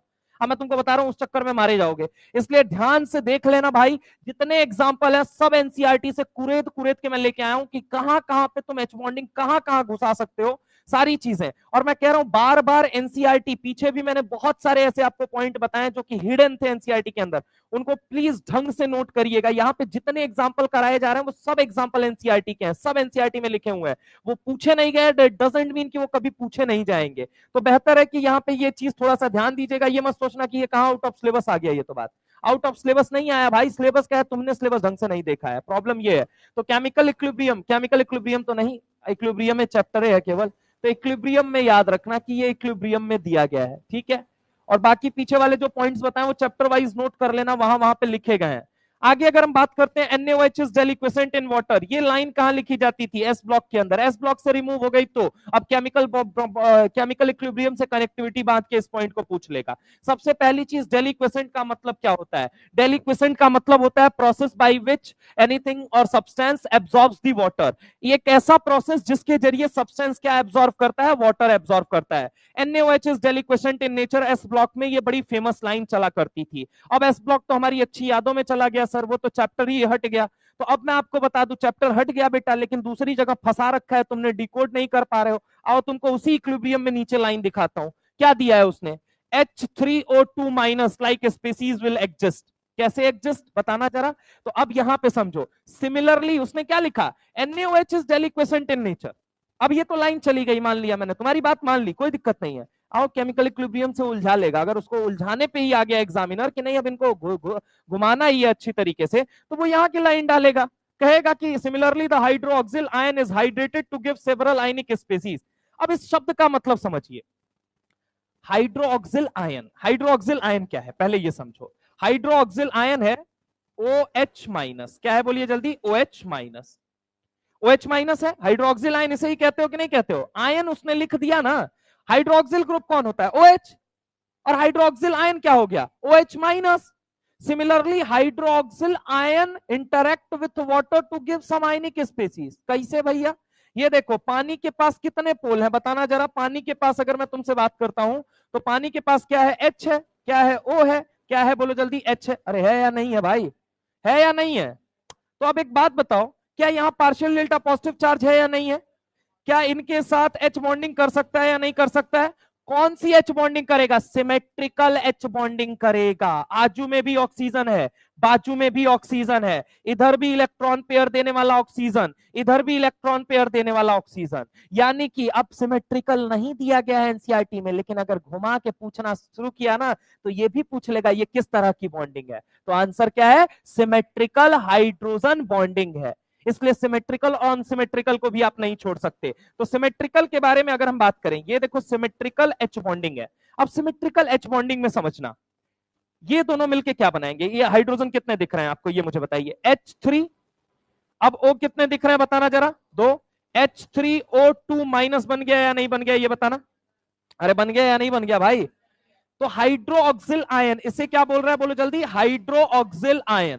हाइड्रोक्सिल आयन क्या लिखा हुआ, हाइड्रोक्सिल आयन। और ये क्या है, पानी वाली स्पीसीज। अब देखो एनसीईआरटी ने क्या लिखा आपको, लिखा similarly the hydroxyl ion is hydrated, मतलब वो पानी के साथ जुड़ जाता है, to give several ionic species like H3O2 minus. H3O2 minus देने के लिए वो क्या होता है, हाइड्रेट हो जाता है। अब कह रहे H5O3 माइनस, इसका मतलब क्या हो गया, H5O3 माइनस। तो अब आप क्या करेंगे बोलिए जल्दी, H5O3 माइनस का मतलब ये एक OH माइनस फिर से लेंगे। अरे हाँ ना बोलो भाई। अब हाइड्रोजन कितना दिख रहा है यहाँ पे, 1 2 3 4, 4 दिख रहा है। अब यहाँ पे जरा गौर समझना, अगर हम आपसे बात करें, ये तो OH हो गया, अब यहाँ पे एक और OH लेके आते हैं, एक और पानी का मॉलिक्यूल लेके आते हैं। तो पानी का मॉलिक्यूल क्या करेगा, इसका वाला भी H है या नहीं है। अब पीछे वाले के साथ ये कैसी बॉन्डिंग करेगा बताना जरा। तो यहाँ पे ये O ले आया, यहाँ पे ये H ले आया, पानी का मॉलिक्यूल हाइड्रोक्सिल आयन को सराउंड कर रहा है या नहीं कर रहा है, तभी हाइड्रेशन हो रहा है या नहीं हो रहा है। तो यहाँ पे देखिए ये क्या आ गया आपका, OH आ गया। क्या इनके बीच में भी H बॉन्डिंग होगी या नहीं होगी, अरे होगी या नहीं होगी। हाइड्रोक्सिल आयन ये रहा, और ये क्या रहा, पूरा का पूरा पानी का मॉलिक्यूल रहा, और ये भी क्या रहा, पूरा का पूरा पानी का मॉलिक्यूल रहा। तो पानी का मॉलिक्यूल बेसिकली किसको सराउंड कर रहा है, अगर मैं आपसे बात करूं तो हाइड्रोक्सिल आयन को। अगर दो पानी के मॉलिक्यूल सराउंड कर लिए तो हाइड्रोजन कितने नजर आ रहे हैं, दो, दो चार, एक पांच, कितने नजर आए बोलो जल्दी, H5। ऑक्सीजन कितने नजर आ रहे हैं, एक दो तीन, तो H5O3 माइनस। क्या ये बात समझ में आई या नहीं आई। तो ये कैसे बन रहा है, ये बात समझ में आ रही है या नहीं आ रही। अब सुनो, NaOH से इसका क्या रिलेशन है, NaOH क्या है बताइए, बेस है। बेस का काम क्या है, OH माइनस देना। अब जैसे ही OH माइनस देता है वो पानी के अंदर, तो पानी को तो बचपन से मोहब्बत थी कैटायन से भी और एनायन से भी। कैटायन को भी देख के जीभ लपलपाता था, और एनायन को भी देख के कहता ही था कि कैटायन और एनायन के बीच तलाक कराने के लिए ही तो मेरा डाइलेक्ट्रिक कांस्टेंट हाई है। अरे हाँ ना बोलो भाई। तो NaOH is deliquescent in water. How it is deliquescent in water, पहली चीज ये समझो, इस डेलिक्वेसेंट शब्द का मतलब क्या है, process by which substance absorb the moisture. How it is absorbing the moisture, because NaOH is a base, and base का काम है दुनिया में OH माइनस देना, और OH माइनस वो एनायन है जो जैसे ही पानी में एंटर करेगा पानी के मॉलिक्यूल उसको पकड़ के क्या कर लेंगे, सराउंड कर लेंगे। अरे हाँ ना बोलो भाई। और इसी वजह से कहा जाता है NaOH इज डेलिक्विसेंट इन वाटर। अगर ऐसे दे या फिर दूसरी लाइन उठा के दे कि कुछ हाइड्रोक्सिल आयन जो होता है, खड़ा हो जा भाई, खड़ा हो जा, हाँ थोड़ी देर खड़ा रहना, भाग जाएगी। अगर हम बात करें, कुछ OH माइनस जो है, जो हाइड्रोक्सिल आयन है, वो पानी उसको क्या कर ले रहा है, पूरी तरीके से सराउंड कर ले रहा है, और उसी की वजह से जन्म किसका हो रहा है, H3O2 माइनस, H5O3 माइनस। अब आपको ये सोचना है, मैंने ये बता दिया है, अब आपको ये सोचना है H7O कितना दिया हुआ है यहाँ पे, H7O4 minus, H7O4 minus, H7O4 minus, ये कैसे बनेगा, ये बताओ कैसे बनेगा, किससे बनेगा बताओ जल्दी। क्या ऑक्सीजन के पास एक लोन पेयर है या नहीं है, ये मुझे बताओ। अरे है या नहीं है, पानी के मॉलिक्यूल चिपकेंगे या नहीं चिपकेंगे, और एक नेगेटिव चार्ज भी है या नहीं है, उससे भी पानी का मॉलिक्यूल चिपक सकता है। तो H9 भी बन सकता है या नहीं बन सकता है, बिल्कुल बन सकता है। तो याद रखिएगा ये दोनों सवाल कहां पे दिए गए हैं, तो ये दोनों सवाल इक्विलिब्रियम पेज नंबर कहां पे दिए गए हैं, लिख लीजिएगा 207 पे, ठीक है। और एकदम हाईलाइट करके दिया गया है, तो ये तो मान लो बहुत ज्यादा इंपॉर्टेंट है, ठीक है। तो एनसीईआरटी पेज नंबर 207, 207 पे अगर आप देखोगे, तो यहाँ पे अगर हम बात करें, ये थोड़ा सा ध्यान दीजिएगा, मतलब ये सब एनसीईआरटी के ही पॉइंट्स है, मैं बार बार कह रहा हूं, ठीक है। और ये सब पॉइंट्स अगर आप उठा के देखोगे, ये तो पूरा चैप्टर में बिखरा पड़ा है, ये वाला पॉइंट, ये वाला पॉइंट, ये जो पॉइंट है ये बिखरे पड़े हैं, इसलिए मैं पेज नंबर एक जगह नहीं बता सकता, मैंने मिक्स करके उसको बनाया है, ठीक है। तो इसको भी ध्यान दीजिएगा, सारी चीजें एनसीईआरटी में दी गई है। एनीवे आगे हम चलते हैं थोड़ा सा। ये काम करो, पहले ये नोट करो, नोट करो फटाफट कॉपी के अंदर।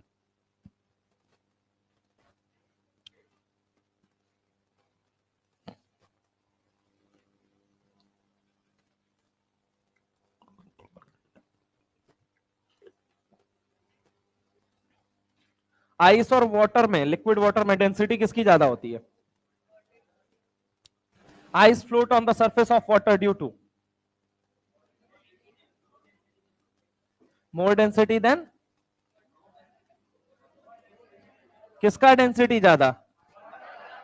वाटर का डेंसिटी ज्यादा, आइस का डेंसिटी, अभी आएगा वो भी इसमें।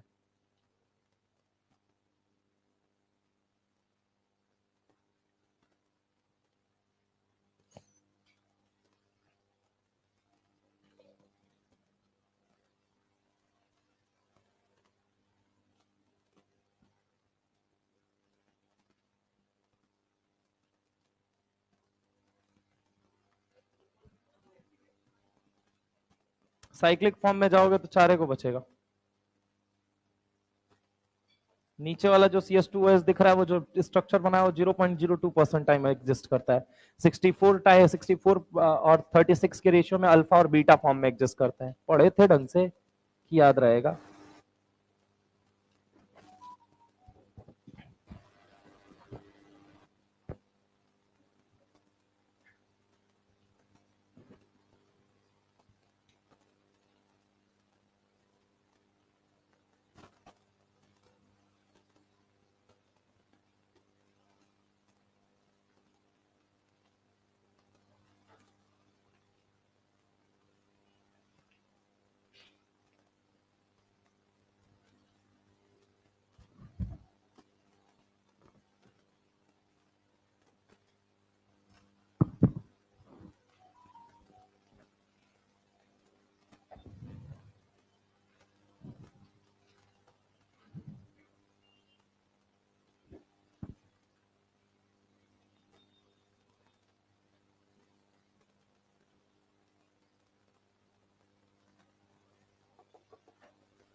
ये याद रखिएगा, ये कैसी एच बॉन्डिंग है? Symmetrical H bonding.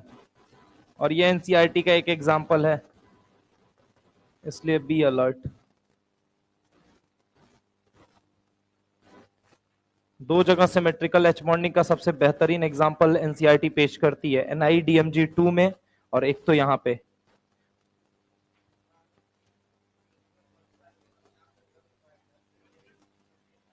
हाँ, डेलिक्विसेंट का मतलब होता है।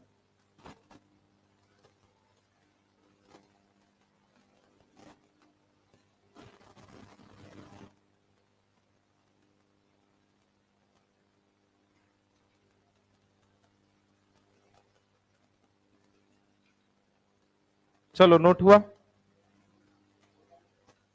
हो गया?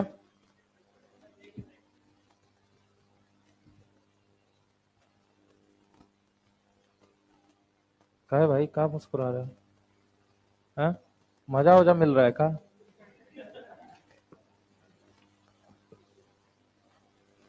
वो भी लड़का को देख देख के मुस्कुरा रहे हो? हैं? तुम्हारा नाम डिम्पल है? भाभी ना बना दे तुमको सब।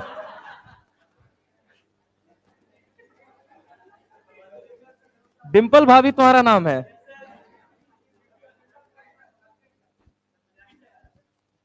नहीं, डिम्पल भाभी के बारे में मैं कुछ नहीं सुन सकता। She is good, you are bad. क्या कह रहा है? कह रहा है ही इज ऑल्सो गुड, मतलब अभी भी स्पेसिफाई करना पड़ रहा है ही। डिम्पल भाभी तुम कैसे हुए फिर? इसको डिम्पल भाभी लोग कहते हैं क्या?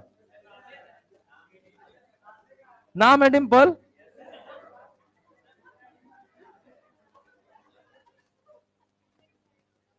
अगली बार तुम नाम चेंज करा लेना यार, बड़ा बड़ा मजा लेंगे सब। आ जाइए, identify the correct structure. Amide ion अलग चीज होती है, अमाइड ग्रुप अलग चीज होता है। अगर हम आपसे बात करें, ये देखिए, अगर हम बात करते हैं, ये क्या कहा जाता है, ये एक अमाइड ग्रुप है, ये इसको बोला जाता है अमाइड ग्रुप। और एक क्या होता है, अमाइड आयन होता है।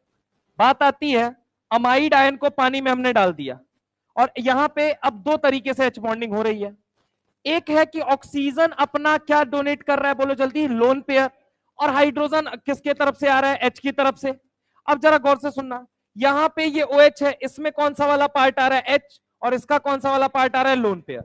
अब बात आती है, जब भी ऐसे सवाल है, हम कैसे पहचाने कि किसका एच किसका OH, कौन अपना इलेक्ट्रॉन पेयर देगा और कौन अपना इलेक्ट्रॉन पेयर नहीं देगा। जो लेस ईएन वाला होता है वो हमेशा अपना नेगेटिव चार्ज या लोन पेयर आसानी से डोनेट करता है, और जो मोर ईएन वाला होता है वो हमेशा क्या डोनेट करता है, एच। रीजन क्या है, अगर हम आपसे बात करें, यहां पे देखिएगा जरा गौर से, ये एच है, ये भी इलेक्ट्रॉन खींचेगा, इसके ऊपर चार्ज आएगा पार्शियल डेल्टा पॉजिटिव। यहां पे अगर हम बात करें, ये भी इलेक्ट्रॉन खींचेगा और इसके ऊपर भी चार्ज आएगा पार्शियल डेल्टा पॉजिटिव। ये ज्यादा खींचेगा या ये ज्यादा खींचेगा, पहले ये बताइए। क्यों, इलेक्ट्रोनेगेटिविटी कितनी है, बोलो जल्दी, 3.5, इसकी इलेक्ट्रोनेगेटिविटी 3। तो जिसका ईएन ज्यादा होगा उस पे पॉजिटिव चार्ज क्या होगा, ज्यादा, और जिसका ईएन कम होगा, उस पे पॉजिटिव चार्ज क्या होगा, कम। तो अट्रैक्शन यहां बेहतरीन या अट्रैक्शन यहां बेहतरीन। तो amide ion will exist in water as, कैसे एग्जिस्ट करेगा, तो आंसर क्या है, ए की तरह या बी की तरह, बी की तरह। इसी से मिलता जुलता OH माइनस, वही एनसीईआरटी वाली लाइन आ गई, hydroxyl ion exist in water, कैसे एग्जिस्ट करेगा, ये हाइड्रोक्सिल में जो OH वाला पार्ट है, क्या वो अपना H देगा, या फिर अगर हम बात करें अपना नेगेटिव देगा, ये मुझे बताओ, दोनों में से कौन देगा। तो सिंपल सी बात है, लेस ईएन वाला कौन है, ये मुझे बताओ। अब लेस ईएन मोर ईएन का कंसेप्ट ही नहीं रह गया सर।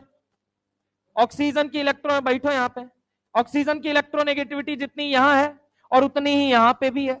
अब बताओ अब कैसे चेक करें, तो अब चेक करना है कि भैया देखो, यहां पे ये पार्शियल नेगेटिव आ रहा है, ठीक है, और यहां पे पार्शियल पॉजिटिव आ रहा है, मैंने माना वहां पे भी पार्शियल पॉजिटिव आ रहा है, कोई दिक्कत नहीं है, यहां पे भी पार्शियल पॉजिटिव है, यहां पे भी पार्शियल पॉजिटिव है, लेकिन नेगेटिव में अंतर है, यहां पार्शियल नेगेटिव आ रहा है और यहां पे क्या आ रहा है, कंप्लीट नेगेटिव। ऑर्गेनिक में आपने सुना है कि कंप्लीट जो चार्ज होते हैं, चार्ज में कंप्लीट ऑक्टेट होता है और एक होता है पार्शियल होता है, कौन ज्यादा रिएक्टिव होता है, कंप्लीट नेगेटिव या कंप्लीट पॉजिटिव वाला ज्यादा रिएक्टिव होता है। तो देखो अब समझना, यहां पार्शियल पॉजिटिव है, वहां भी पार्शियल पॉजिटिव है, कोई अंतर नहीं है दोनों के अंदर, यहां पार्शियल नेगेटिव है, वहां कैसा है, कंप्लीट नेगेटिव है। अब एक बात बताओ, अट्रैक्शन ज्यादा कहां लगेगा, आधा पूरा में या आधा आधा में, ये मुझे बताओ। यानी कि OH माइनस पानी में इसकी तरह एग्जिस्ट करेगा या उसकी तरह एग्जिस्ट करे, ये वाला। इससे मिलता जुलता दो और पॉइंट आपका पूछा जा सकता है, दो और पॉइंट क्या क्या है, एक है HF, जिगजैग होता है, जिगजैग, ठीक है। अब जिगजैग में दोनों स्ट्रक्चर है, ये वाला भी स्ट्रक्चर है और वो वाला भी स्ट्रक्चर है। अब सवाल ये है कि भैया कौन एग्जिस्ट करेगा।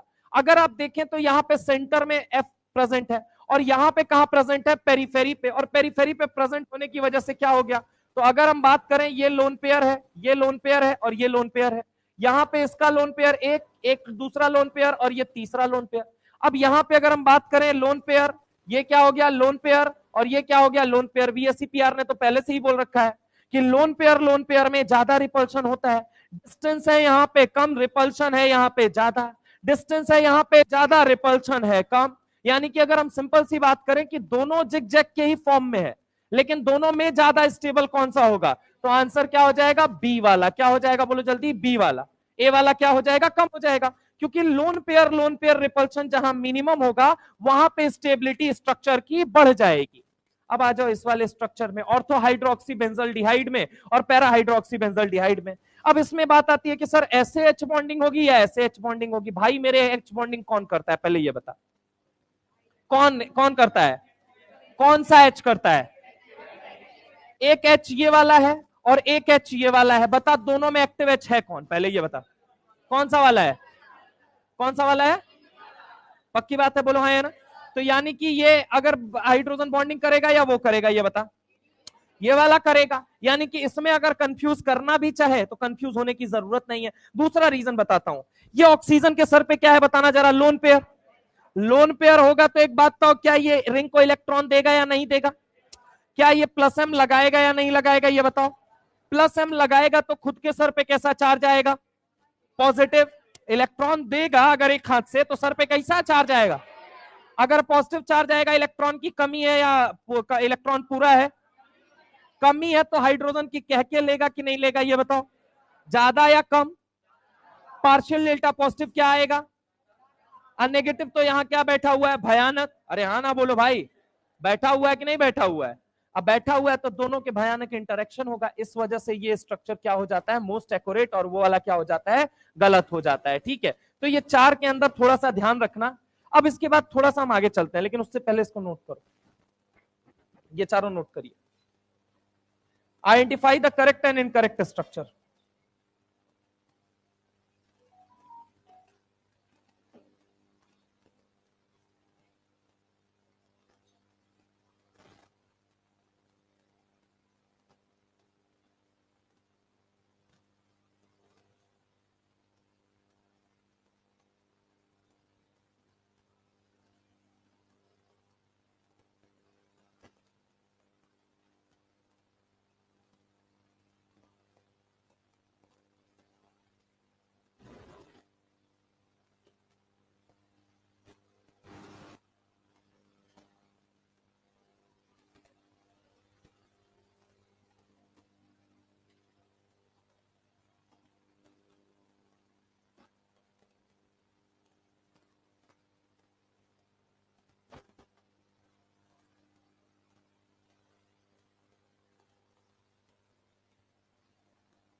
चले,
चले, चलिए।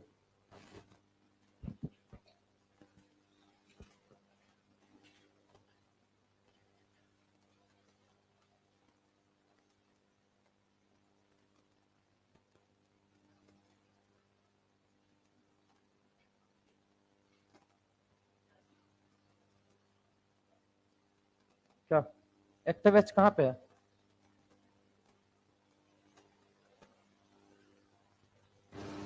फर्स्ट वाला में।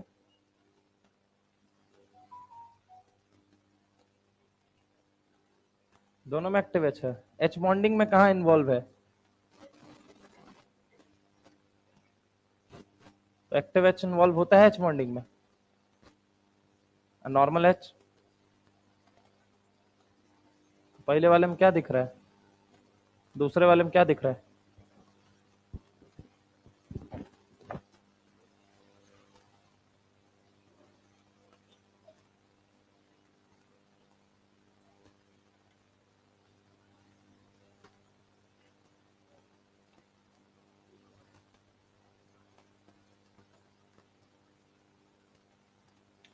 जनरली लोग बोल देते हैं ओ माइनस होता है, गलत होता है। पॉलिंग के अंदर एनसीईआरटी अगर आप पढ़ेंगे तो एनसीईआरटी में क्लियर कट लिखा हुआ है कि पॉलिंग ने आर्बिट्रली एक वर्ड लिखा हुआ है, मतलब अपने मन से ऐसे मान लिया कि ऑक्सीजन की फ्लोरीन की इलेक्ट्रोनेगेटिविटी 4 होती है, और उसके बाद ठीक अगली लाइन ये लिखता है कि इलेक्ट्रोनेगेटिविटी कोई एक्यूरेट वैल्यू नहीं है, ये हमेशा फ्रेम ऑफ रेफरेंस पे डिपेंड करती है कि शेयर्ड पेयर ऑफ इलेक्ट्रॉन को आप अपने न्यूक्लियस की तरफ कितना अट्रैक्ट कर सकते हैं।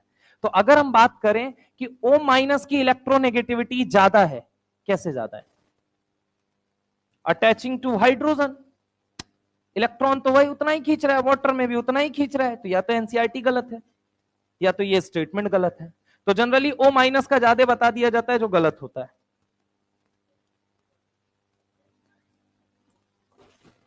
तुम यही पूछना चाहते हो ना सर, इस O की इलेक्ट्रोनेगेटिविटी यहां पे बोल दी जाती है कि ज्यादा होती है। हाँ हाँ। हम्म हम्म। कैसे सोचोगे, मैं तो वही कह रहा हूं, इलेक्ट्रोनेगेटिविटी एनसीईआरटी ने क्या बोला कि it is the tendency of an atom to attract the shared pair of electron. ये ऑक्सीजन किसके इलेक्ट्रॉन को अट्रैक्ट कर रहा है? ऑक्सीजन। और ये जो ऑक्सीजन है ये किसके इलेक्ट्रॉन को अट्रैक्ट कर रहा है? ये भी हाइड्रोजन के इलेक्ट्रॉन को, और ये भी किसके इलेक्ट्रॉन को? Hydrogen. How you could say that कि इसकी ज्यादा उसकी कम हम मान सकते हैं या उसकी ज्यादा इसकी कम मान सकते हैं? ये तो कंप्लीट आर्बिट्रेरली उसने एक ही जगह लिखा वर्ड। आप एनसीईआरटी खोलिए, उसमें वर्ड पढ़िए, क्लियर कट उसने लिखा है कि पॉलिंग ने आर्बिट्ररली ये बात मान ली कि फ्लोरीन की इलेक्ट्रोनेगेटिविटी सबसे ज्यादा हाईएस्ट होगी, आज से 4 होगी। देखिए उसमें एक वर्ड लिखा है कि नहीं, आर्बिट्ररली उसने एक वर्ड लिख के बहुत बड़ा स्टेटमेंट आपको यहां पे झलकाया था। देखो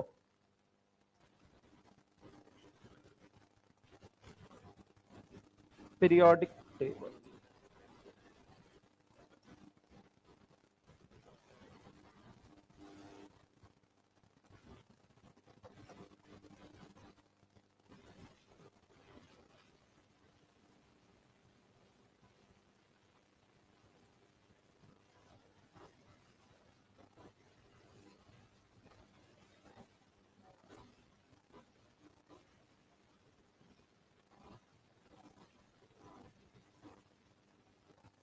quantitative measure, sorry qualitative measure, quantitative नहीं बोला, क्वालिटेटिव। यानी कि क्या हो गया, एक होता है गुणात्मक और एक होता है मात्रात्मक मेजरमेंट, ठीक है? तो गुणात्मक मेजरमेंट की बात कर रहा है। ऑफ द एबिलिटी, औकात है, of an atom in a chemical compound, एक एटम की औकात है एक केमिकल कंपाउंड के अंदर to attract shared electron to itself is called electronegativity. अब अगली लाइन सुनना, अनलाइक आयोनाइजेशन, यानी आयोनाइजेशन एंथैल्पी की तरह या इलेक्ट्रॉन गेन एंथैल्पी की तरह, it is not a measurable quantity. Measurable quantity है नहीं है। अब सुनना, however a number of numerical scale of electronegativity of element which is Pauling, Allred, Roschow and इसके अलावा मोलिकन्स जेफ का 3 स्केल आई। आगे क्या लिखता है, the one which is most widely use, जिसका सबसे ज्यादा उपयोग किया जा रहा है वो पॉलिंग है, ठीक है? अब यहां देखो अगली लाइन क्या सुनता है, Linus Pauling an American scientist in 1922 assigned arbitrarily. Arbitrarily का मतलब क्या होता है? अपने आप से मान लेना। समझ रहा मेरी बात को? हाइपोथेटिकल नहीं, वो अलग चीज है। ये वर्ड उठाया गया है, कहां से उठाया गया? पॉलिटी के एक शब्द से उठाया गया। गवर्नमेंट जैसे आर्बिट्रली कहीं बिहेव करना चालू कर दे, आज के बाद कह दे कि रोड पे निकलना बंद है, ये क्या है? आर्बिट्ररी बिहेव हो गया। समझ रहा हूं मेरी बात को? कि हमने जो कहा वही सत्य है, इसको मानो चाहे मत मानो, नहीं मानोगे तो भाड़ में जाओ। तो उसने क्या बोला है? आर्बिट्रली उसने अपने मन से माना value of 4 to fluorine, the element which considered to have the greatest ability to attract electron. Approximate values for, अब देखना ये वर्ड क्या लिखा उसने, अप्रोक्सीमेट, अंदाजा लगाया गया, values for electronegativity of few element given in the table, बाकी सबके लिए अंदाजा लगाया गया। अब अंदाजा छोड़ो, अब अंदाजा लगाया गया और ऊपर एनसीईआरटी ने क्या बोला आपसे कि अ क्वालिटेटिव, गुणात्मक मेजरमेंट है किसका, एबिलिटी ऑफ एन एटम, एक एटम की औकात है कि वो सामने वाले से शेयर्ड पेयर ऑफ इलेक्ट्रॉन को अपने न्यूक्लियस की तरफ कितना खींच सकता है। समझ रहा हो मेरी बात को, यानी एक का माना गया फिक्स, बाकी सबका अंदाजा लगाया गया। और अंदाजा किस बेसिस पे लगाया गया, on the basis of surrounding atom. ये बात कहां लिखी है, ये भी बात एनसीईआरटी ने लिखी है। कहां लिखी है, आओ दिखाता हूं इधर, यहां नहीं लिखी है, एक मिनट इधर आओ, यहां पे लिखी है, हाँ ये रहा, देखो क्या लिखता है, nowadays the term oxidation state frequently used for valency consider the two oxygen containing compound OF2 and Na2O. The order of electronegativity is involved is FONA. एक जगह ऑक्सीजन +2 में जा रहा है, दूसरी जगह ऑक्सीजन -2 में जा रहा है। ऑक्सीजन की इलेक्ट्रोनेगेटिविटी एज सच फिक्स थोड़ी है, एक जगह वो +2 में जा रहा है, एक जगह वो कहां जा रहा है, -2 में जा रहा है। अरे जा रहा है या नहीं जा रहा है, इसका मतलब क्या हुआ, वो किस पे डिपेंड कर रहा है, सराउंडिंग एटम से वो कितना इलेक्ट्रॉन छीन पा रहा है, हाँ है ना। तो एक बात बताओ, इस बेसिस पे यही दोनों एनसीईआरटी के ही टर्म्स हैं। अब मैं तुमसे पूछता हूं, यहां O के साथ H जुड़ा हुआ है और यहां भी O के साथ H जुड़ा हुआ है, तो एक बात मुझे बताओ, कौन ज्यादा कौन कम, कैसे डिसाइड करोगे। इससे जितना खींचेगा उतना ही उससे भी खींचेगा, खींचेगा तो उससे ही ना। इसीलिए जनरली लोग H+ और OH- में पानी को तोड़ देते हैं, कहते हैं ईएन डिफरेंस H+ OH-। जाके NCERT hello alkane hello arenes खोलो और NCERT hello alkane H+ OH- में तुम ही न्यूक्लियोफाइल बना के तोड़ते हो ना। अब मैं तुमको वही दिखा देता हूं, अभी अपने आप में जाओ, हेलो अल्केन हेलो एरिन्स खोलो, hello alkane hello arenes NCERT period, hello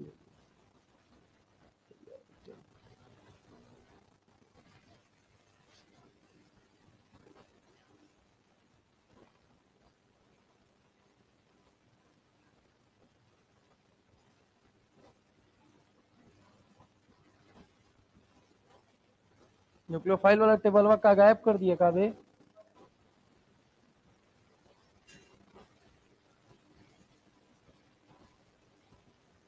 और ऊपर कहाँ, कितना ऊपर, गायब है कहाँ, हटा दिया होगा, पुराना वाला देखना पड़ेगा, पुराने वाले में दिया था, इसमें हटा दिया होगा नए वाले।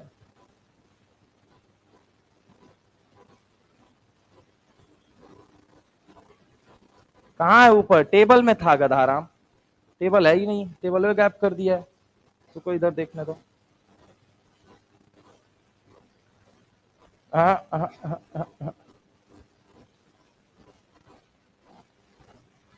हाँ ये रहा, वाटर कंप्लीट न्यूक्लियोफाइल OH-, यहाँ देखो NaOH में OH- दिखाया, वाटर में क्या दिखाया, कंप्लीट वाटर दिखाया, कंप्लीट वाटर को न्यूक्लियोफाइल दिखाया। और जनरली लोग क्या कह देते हैं, OH- मान लो, OH- नहीं मानते हैं, ऑक्सीजन अपना लोन पेयर लेके अटैक करता है, ऑक्सीजन के सर पे पॉजिटिव चार्ज आता है, तब जाके वो H+ वहां से रिलीज करता है, ठीक है। तो कम OH- तोड़ ही नहीं सकते ना आप उसको, तो आप इलेक्ट्रोनेगेटिविटी ज्यादा और कम कैसे कह रहे हो, 3 रेफरेंस लिखे हुए हैं। चलिए एनीवेज को ये नोट करिए।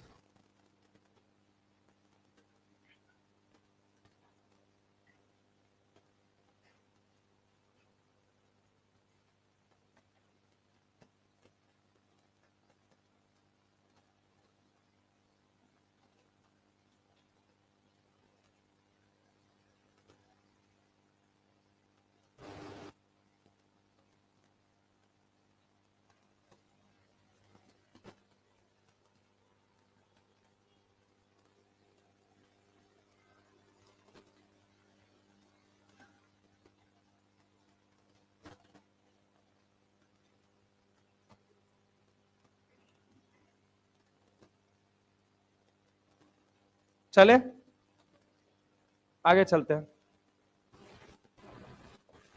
आइस क्यूब की हम बात करते हैं। किसकी बात करते हैं, आइस क्यूब।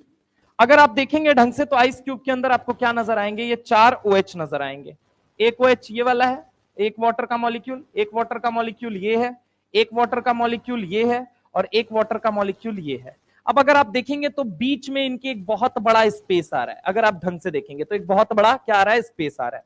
अब जरा गौर से समझना, इसकी वजह से क्या होता है, अगर हम बात करें ये जो स्पेस होता है, इस स्पेस के बड़े होने की वजह से यहां पे इसको कहा जाता है, ये क्यूबिकल अरेंजमेंट शो करता है। अब क्यूबिकल अरेंजमेंट शो करने की वजह से कहा जाता है density is equal to mass upon volume. अब देखना जरा गौर से, अगर हम बात करें volume of ice is more due to H bonding. Volume सबसे पहली चीज, अगर हम बात करें आइस का ज्यादा होता है, क्यों ज्यादा होता है, तो इसके पीछे कारण क्या होता है, बोलो जल्दी, एच बॉन्डिंग। दूसरा अगर हम बात करते हैं, H2O becomes solid due to its H bond। एक के ऊपर एक दूसरे के साथ क्या है, अरेंज है, स्ट्रॉन्ग फोर्स ऑफ अट्रैक्शन है, और force of attraction H bonding में ही वीक फोर्स ही क्या है, लोगों के कंपैरिजन में स्ट्रांगली अट्रैक्टेड है, जिसकी वजह से ये कैसा होता है, सॉलिड होता है। तो कभी भी स्टेटमेंट आ जाए H2O become solid due to H bonding, yes it is true statement. आगे अगर हम बात करें, water and ice both have H bonding, दोनों के पास एच बॉन्डिंग होती है, but density of ice is more, नहीं लेस होगा, क्या होगा, density of ice is less than क्या कहा जाएगा, H2O। कारण क्या है, density is equal to what, mass upon volume. Volume क्या हो गया, ज्यादा, डेंसिटी क्या हो जाएगी, कम। तो क्लियर सी बात है, यहां पे अगर हम बात करें आइस क्यूब के बारे में, 3 पॉइंट मेजर बनते हैं। एक तो volume of ice is more due to hydrogen bonding, दूसरा H2O become solid due to H bond, ये भी करेक्ट है। तीसरा अगर हम बात करें, water and ice both have H bonding but density of ice is less than H2O। तो क्या ये स्टेटमेंट भी सही है, तो आंसर क्या है, यस सही है तीनों, ठीक है। तो उसको छापिए। एक वाटर मॉलिक्यूल कितने एच बॉन्ड बना रहा है, अगर आप ढंग से देखेंगे तो यहां पे, एंड वाटर मॉलिक्यूल कितने एच बॉन्ड बना रहा है, 4। एक वाटर मॉलिक्यूल 4 एच बॉन्ड बनाता है।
आइस क्यूब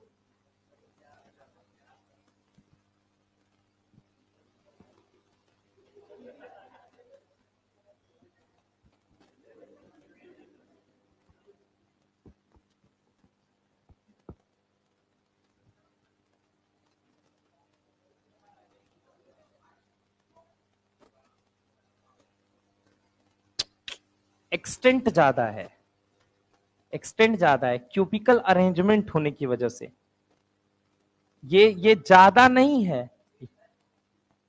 हाँ मतलब केज लाइक, वही केज लाइक का मतलब क्या हो गया आपका, केज का मतलब क्या समझते हो, हाँ हाँ, पिंजरा। पिंजरा मतलब कह सकते हैं उसको केज लाइक इसलिए कहा जाता है क्योंकि देखो क्या होता है, क्यूबिकल अरेंजमेंट इसलिए कहा जाता है, अगर आप एक वाटर को उठा के देखोगे तो वो बेसिकली क्यूबिक के फॉर्म में नजर आएगा। आप देखिए ना, ये पीछे की तरफ भी ऐसे ही होगा, ये भी पीछे की तरफ होगा, जैसे ये आप ऐसे सोचो ये 4 है, ऐसे ही पीछे भी 4 होंगे, वो भी एक दूसरे से जुड़े होंगे। तो ओवरऑल जब एक एक एक वाइज उसको उठा के देखोगे आप, क्या कहा जाता है, आइस के टुकड़े को, तो पूरे क्यूब की तरह दिखाई देगा। तो क्यूबिकल अरेंजमेंट इसलिए कहा है, केज लाइक अरेंजमेंट भी आप बोल सकते हो।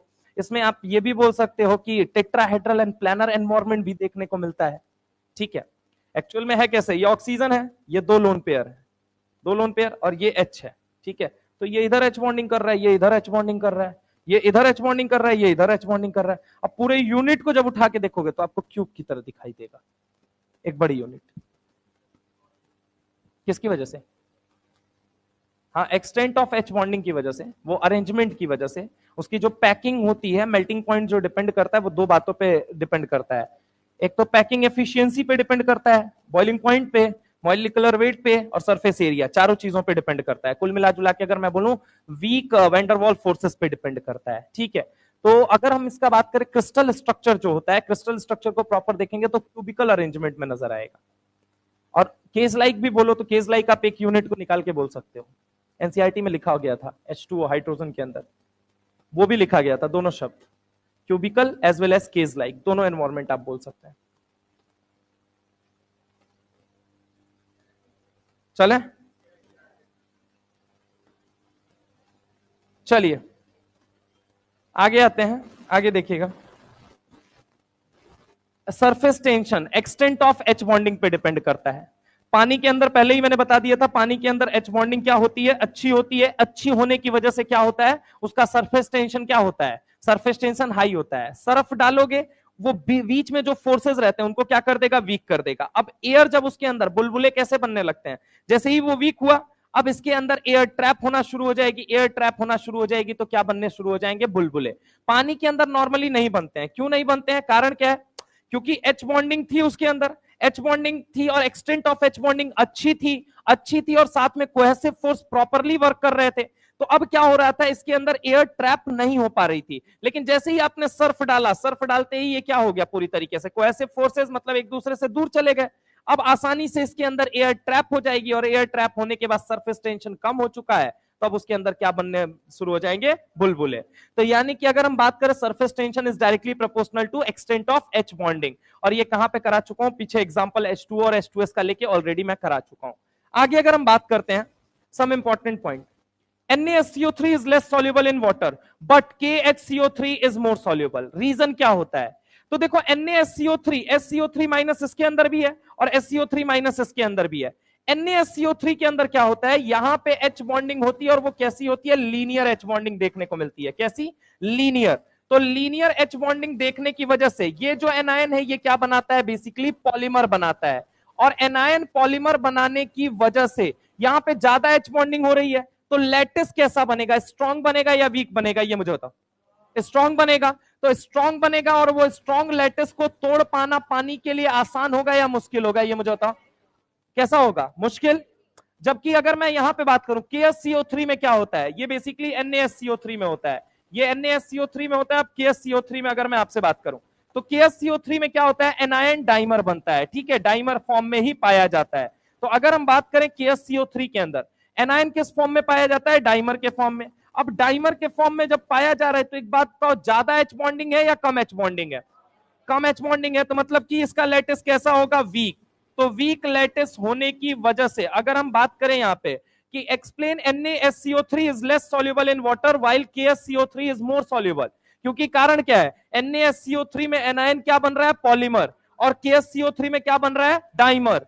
तो इस वजह से अगर हम आपसे बात करते हैं कि यहां पे कैसा लैटिस बनेगा, स्ट्रॉन्ग, और यहां पे कैसा बनेगा, वीक, पानी किसको आसानी से तोड़ पाएगा, वीक वाले को, किसको मुश्किल से तोड़ पाएगा, स्ट्रॉन्ग वाले। पक्की बात है। एक और बात है ग्रुप नंबर 13 के अंदर किसके बारे में लिखी गई है, ऑर्थोबोरिक एसिड के बारे में, H3BO3। कैरम का पाउडर जानते हो, कैरम का पाउडर वो यही होता है, ठीक है। अब इसके बारे में सबसे पहली चीज, ये dissolve in hot water, hot water में डिसॉल्व होता है, लेकिन कोल्ड वाटर के अंदर ये डिसॉल्व नहीं होता है। स्लिपरी पाउडर होता है, एक दूसरे के ऊपर स्लाइड कर सकता है, जो कैरम की गोटियां जो है स्लाइड कर सकती है ना, वो इसी वजह से। अब पहली चीज, ये कैसा होता है, ये 2D शीट लाइक स्ट्रक्चर होता है, एनसीईआरटी का स्टेटमेंट है, ये 2D शीट लाइक स्ट्रक्चर होता है। अब सुनना जरा गौर से, चूंकि इसके पास एक्टिव एच है या नहीं है, और इसके पास भी एक्टिव एच है या नहीं है, और ये भी इसके पास भी एक्टिव एच है या नहीं है, तो क्या ये एच बॉन्डिंग कर सकते हैं या नहीं कर सकते हैं अदर यूनिट के साथ, बिल्कुल करते हैं। और कैसे, किस फॉर्म में रहते हैं, 2D शीट लाइक। HF कैसा होता है, जिगजैग। वाटर कैसा होता है, केज लाइक, ठीक है। अगर हम बात करें H3BO3 कैसा होता है, 2D शीट लाइक। NaSCO3 कैसा होता है,